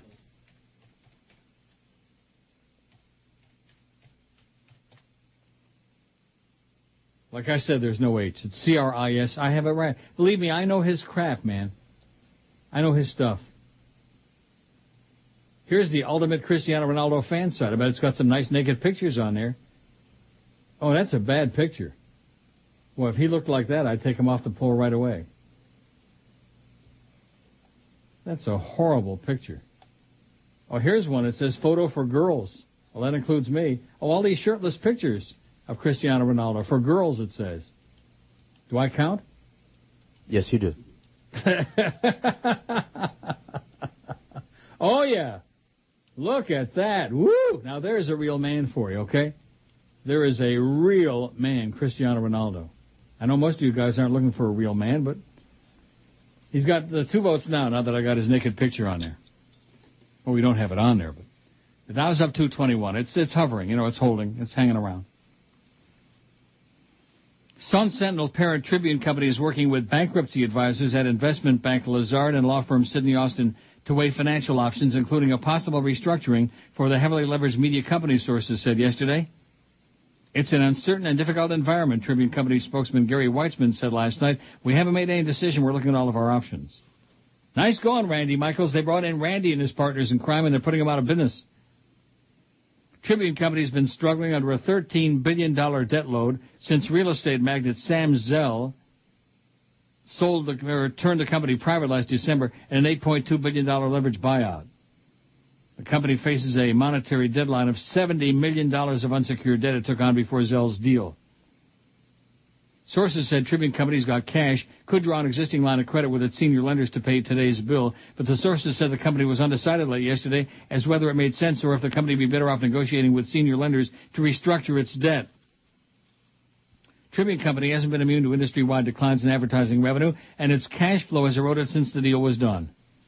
Analysts have said the sale of the Chicago Cubs baseball team by the end of this year is critical to keeping Tribune Company within its existing debt covenants, which prohibit borrowing more than 9 times its earnings before interest, depreciation, and amortization. But even a potential windfall of a Cubs sale might provide only temporary relief if the Tribune Company and its advertisers continue to be dragged down by the current economic crisis, which has compounded the effects of splintering audiences for media companies. This is why Tribune Company and the banks that made its loans, Citibank, Bank of America, J.P. Morgan, Chase and Merrill Lynch, are discussing possible restructuring options. They're off Taurus, baby. I'm telling you. We're in a freaking depression and everybody's talking, oh, bada-beep, bada-boop, bada-bop. Who won Dancing with the Stars? Who won Canadian Idol? You know, crap. The world is obsessed with crap. When the long, sad history of the human race is finally written, it'll be all about crap. That's right. Is there any doubt? Nope. Let me see if there's any crap on our emails. Are your crap mail? I don't think so. Looking for crap mail. Oh, there's one. Travis says, no Frank Malzone or Don Hoke on the poll. Ha, ha, ha. Oh, yeah, ha, ha. What is wrong with you? Are you a crazy person or what? Frank Malzone and Don Hoke. Jesus, God Almighty. What is with these people? Have they lost it? Has the pressure put them over the edge? Nearly 2 pounds of still green plant material found in a 2,700-year-old grave in the Gobi Desert has just been identified as the world's oldest marijuana stash, according to a paper in the latest issue of the Journal of Experimental Botany. A barrage of tests proves that... Now, you read that all the time, don't you? Every day. Religiously. The Journal of Experimental Botany. Just this morning. A barrage of tests proves the marijuana possessed potent psychoactive properties and casts doubt on the theory that the ancients only grew the plant for hemp in order to make clothing, rope, and other objects. They apparently were getting high, too. Lead author Ethan Russo told Discovery News that the marijuana is quite similar to what's grown today. Like on the Rick and Suds, like on the weed, you know, what you call the weed? What do you call it, the weed? It was terrible. I mean, now this. We know from both the chemical analysis and genetics it could produce THC, he explained, adding that no one could feel its effects today due to the decomposition over the millennia. George would like to try, though. That's right. I'll let you know. Like to check some of this crap out?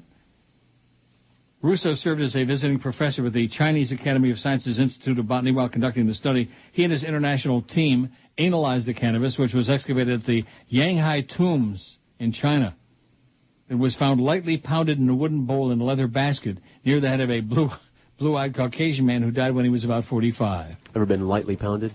His basket was lightly pounded, kind of like Joey Jonas. This individual was buried with an unusual number of high-value, rare items, Russo said, mentioning the objects included a makeup bag, bridles, archery equipment, and a Kongu harp, K-O-N-G-O-U, Kongu harp. You know what that is? No, I'm afraid I don't. The researchers believe the individual was a shaman from the Gushi people, Gushi, who spoke a now-extinct language called Tocharian that was similar to Celtic. Scientists originally thought, you know the Boston Celtics? Okay. Scientists originally thought the plant material in the grave was coriander, but microscopic botanical analysis of the bowl contents, along with genetic testing, revealed that it was cannabis. They were smoking they were rolling it up in the Tibetan news. So how are you spelling Kongu again? K-O-N-G-O-U. Thank you. The size of seeds mixed in with leaves, along with the color and other characteristics, indicate the marijuana came from a cultivated strain. Before the burial, someone had carefully picked out all the male plant parts, which are less psychoactive, so Russo and his team believe there's little doubt as to why the cannabis was grown. What is in question, however, is how the marijuana was administered, since no pipes or other objects associated with smoking were found in the grave. Perhaps it was ingested orally, Russo said. It might have also been a fumigant, as the Scythian tribes to the north did subsequently. What does that mean, a fumigant? Like Febreze, like something for the air, you know? Febreze? Like something to fumigate. I'm just guessing over here. I'm just talking on my ace. The ancient marijuana stash is now housed at Turpan Museum in China. In the future, Russo hopes to conduct further research at the Yangshui site, which has 2,000 other tombs. I bet you Mo Howard David is probably buried in there. Wouldn't surprise me. Biggest name. He's old enough. This is Neil Rogers. Sports Radio 560 QAM. The sports leader. The biggest name. The best talent. It's the DA Show. Weeknights from 8 to 11. Here on Sports Radio 560 QAM. The sports leader. Show me yours, I'll show you mine. Yes.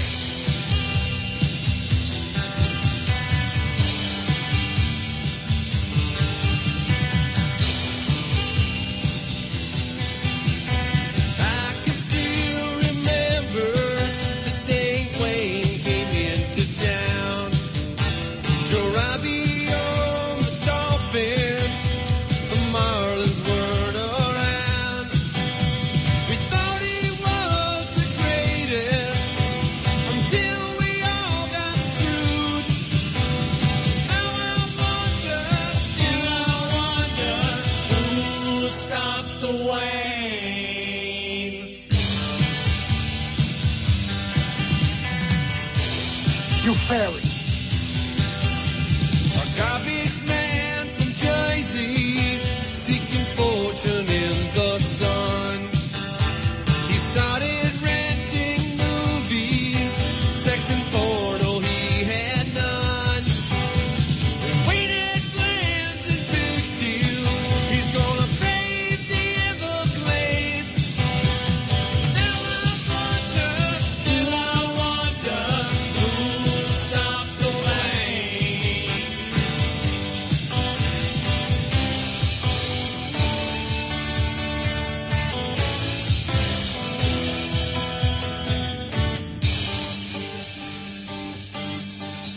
I heard Neil Rogers saying how Wayne still wanted more.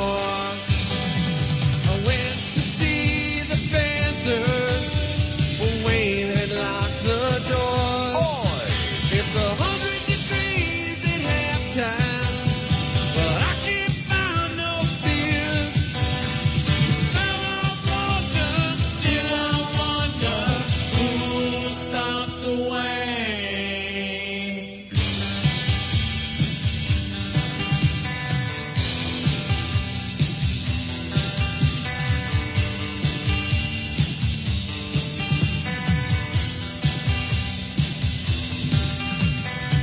Ooh.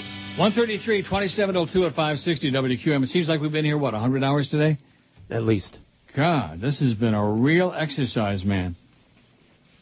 Here's one from Tony West Kendall, beyond chronic, way beyond chronic.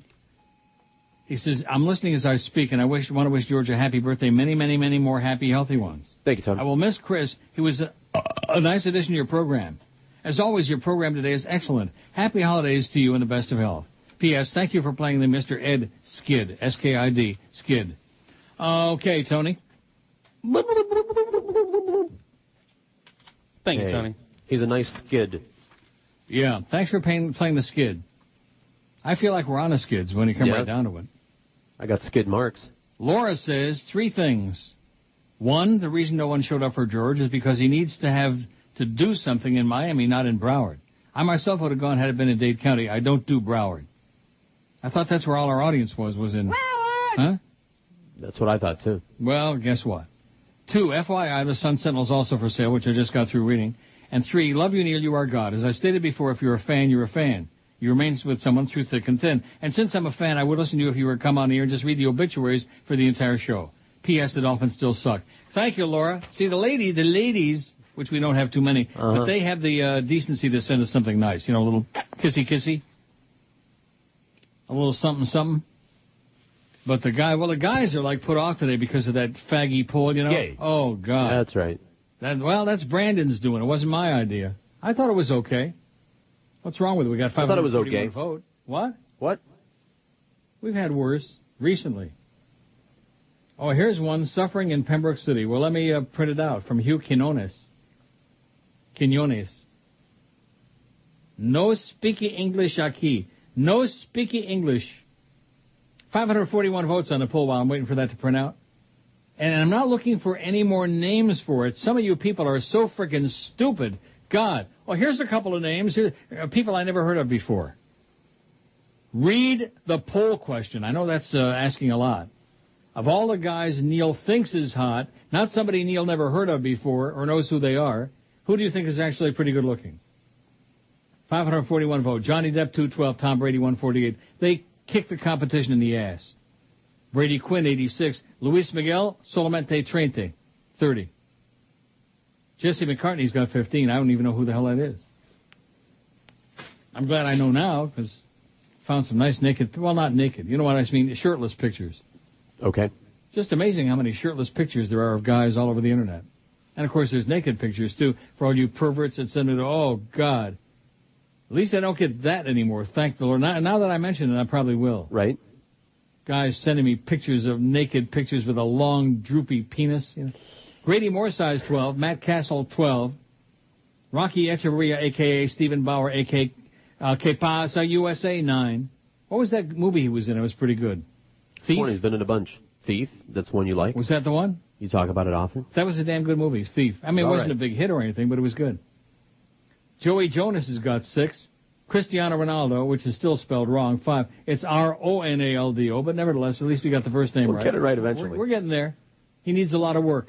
And based on that naked picture I saw only minutes ago, I'd be happy to give him a lot of work. Stephen Strait 4 and Ryan Phillippe only 2. Oh, my God. Reese Witherspoon dumped his ass. 544. Now he's got 3, Ryan Phillippe. How do people do that? Just change the way you pronounce... Neil Roger. It's the Neil Roger show. You know, just change the way they pronounce their names.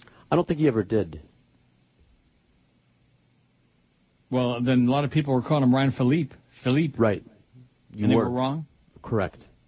I see. Anyway, Hugh says, I was born and raised in South Florida. I have lived in many of our cities down here. K-N-O-W, I'm currently living in the city of Pembroke Pines. I'm writing to let you know of the police abuse regarding the speed traps here. We already know all about that, Hugh, believe me. On a daily basis, they set up these traps, and they're usually manded, M-A-N-D-E-D, by up to 10 police officers, if you want to refer to them as that. No speaking English.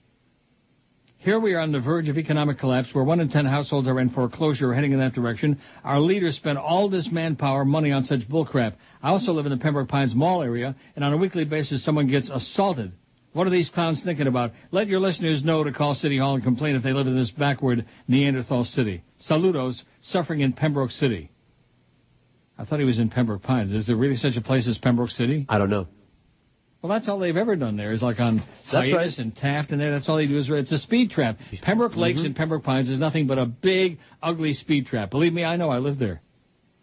I lived on Taft and Hiatus, and I took a hiatus from there and got the hell out. Remember those days? I lived by the tennis courts. I don't remember those days. No, that's before your time. That's right. Where was I working then? INZ? Okay. Yeah, it must have been INZ. By the tennis courts. Yeah, that's right, because Bill Calder lived like across the way in the same complex. And we'd go to the track and I'd yell out, Calder, Calder. I don't know why I did that, I guess because it was his name, you know. Always got his attention. Oh, here we go. Based on, this is good. Brian says, based on, what if Neil signs a deal with any of the pay satellite companies and leaves AM radio, similar to what Howard did? There aren't any, there's only one. There's Sirius XM, that's it. Would you, A, go out and buy a satellite radio, B, never buy a satellite radio, C, never listen to Neil ever again, D, still listen to Neil on satellite and still listen to AM, FM, E, whatever else. Whatever ELES, whatever Ellis. Oh, God, they just can't stop with that serious crap. It's not going to happen. It ain't going to happen. I'm not auditioning on the air. I'm not interested. They got no money. They're going under, and I already work for a bunch of losers. New gun for seniors could be subsidized by Medicare. Yeah, I saw that story. A New Jersey company says they've gotten federal approval to market a gun for the elderly. Hope to have it subsidized by Medicare. Well, that's good. Good for them. Oh, yeah, I got this story on the New York Times. I'll get to that in a second. And what's this one from Paul? I told the wife the other day that I thought if I could choose, I'd like to look like Antonio Banderas. They said he is not good looking. What do you think of Antonio Banderas, says Rick? I agree with your wife. He's ugly, Antonio Banderas. You agree? Yeah, I wish I had that name. Yeah, it's a good name. If you're going to have a Spanish name, you know. How good about name and a bad face. Antonio Banderas. The best talent. Hola. Neil Rogers. Me llamo Antonio. 560 QAM. Antonio Banderas. Bad face. The best names. The best talent. It's the Big O. Orlando Alzagari. Afternoon 1 to 4. Rock solid 560 QAM. The sports leader. Yeah. M-O-N-D-A.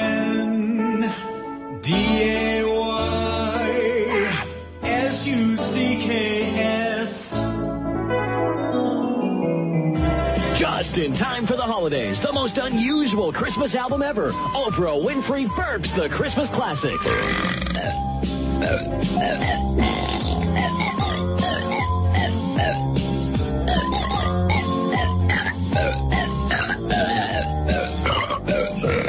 Listen to Oprah pass gas at Christmas Mass.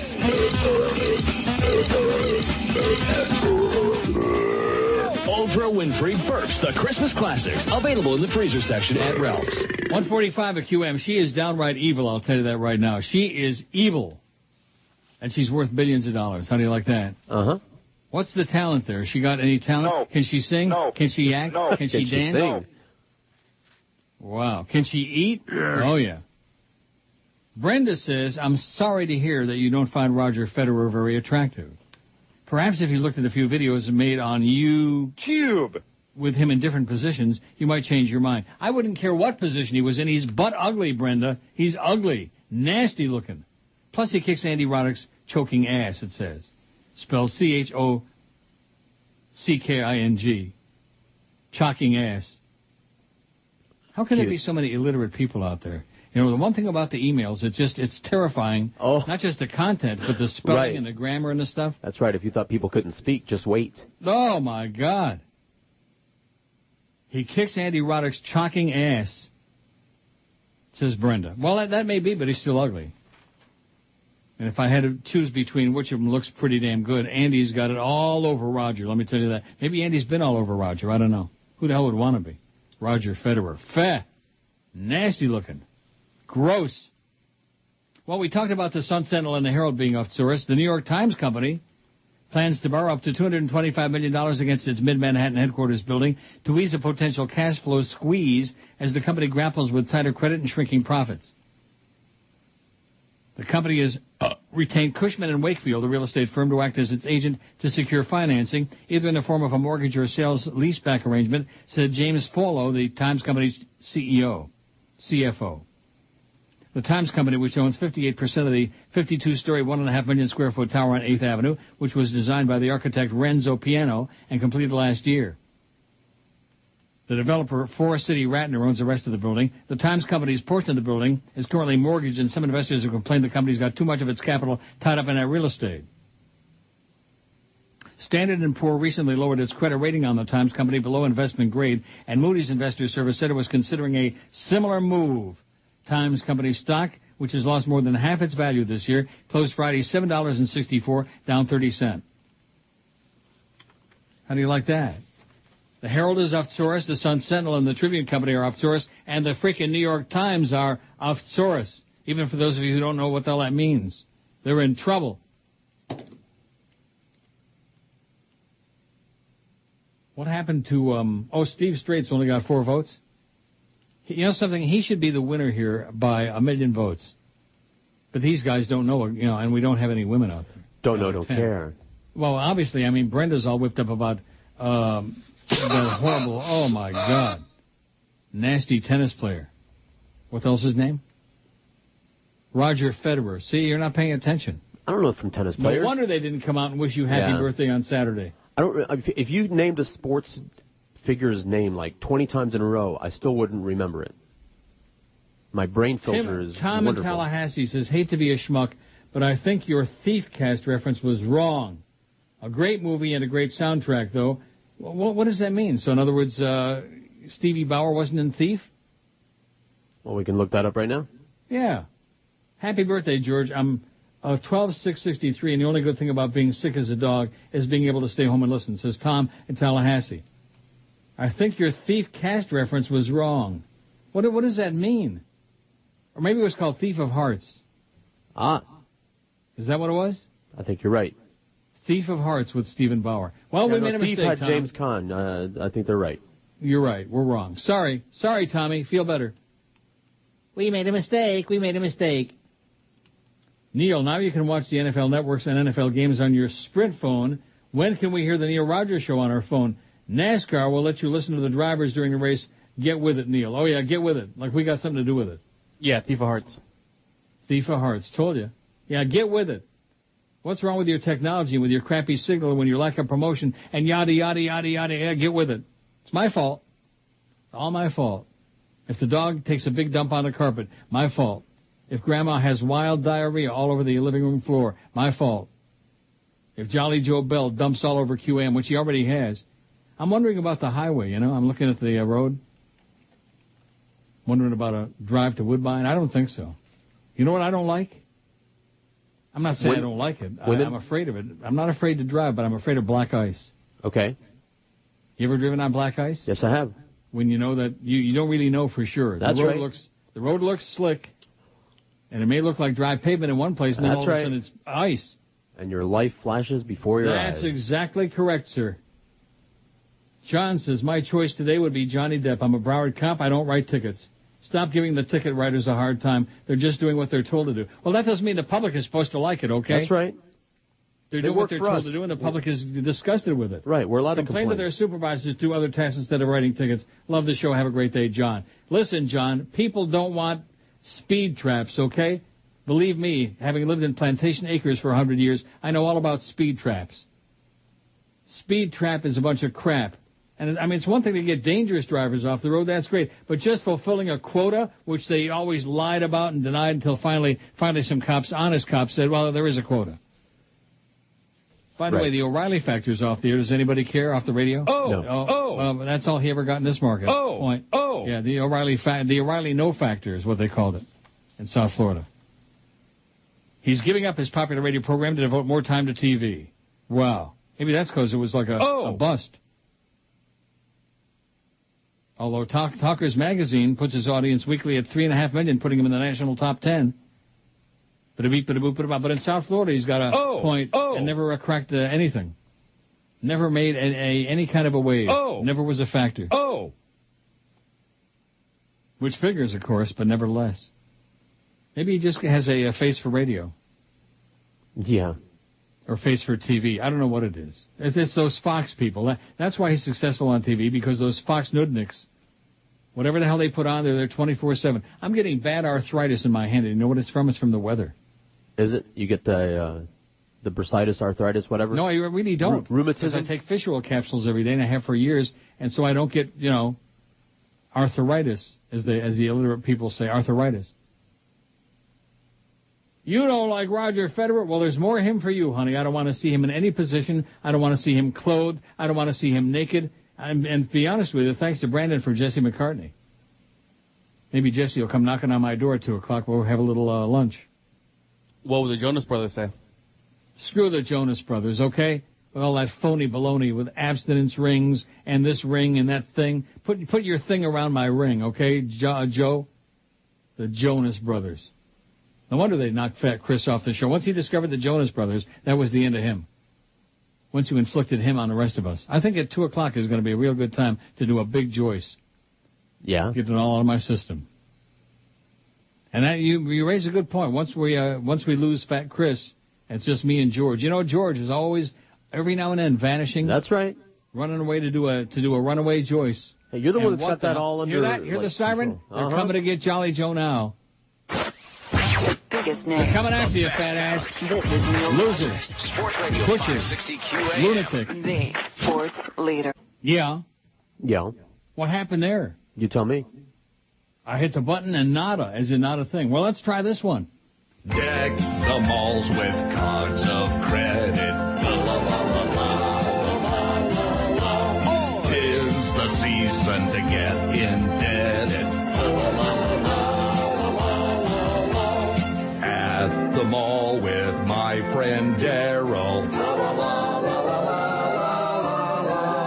Parking put our lives in peril. Mile-long lines and frowning faces.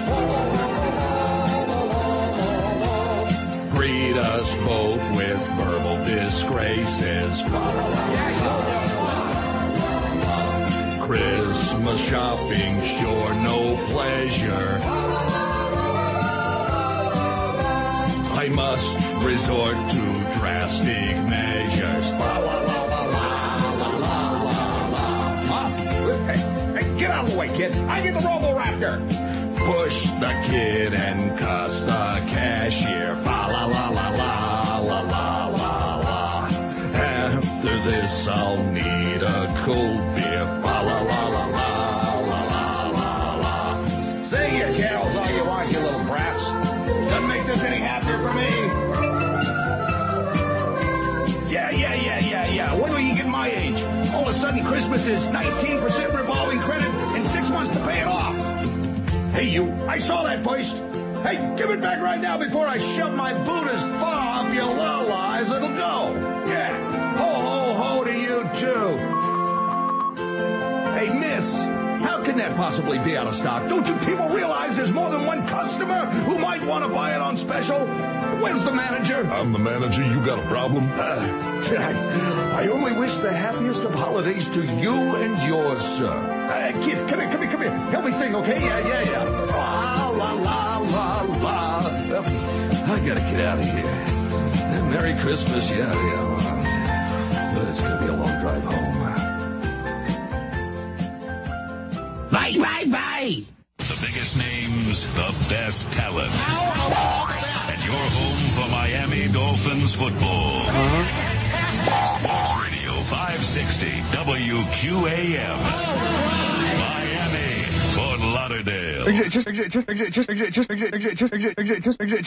Just tell me what your problem is.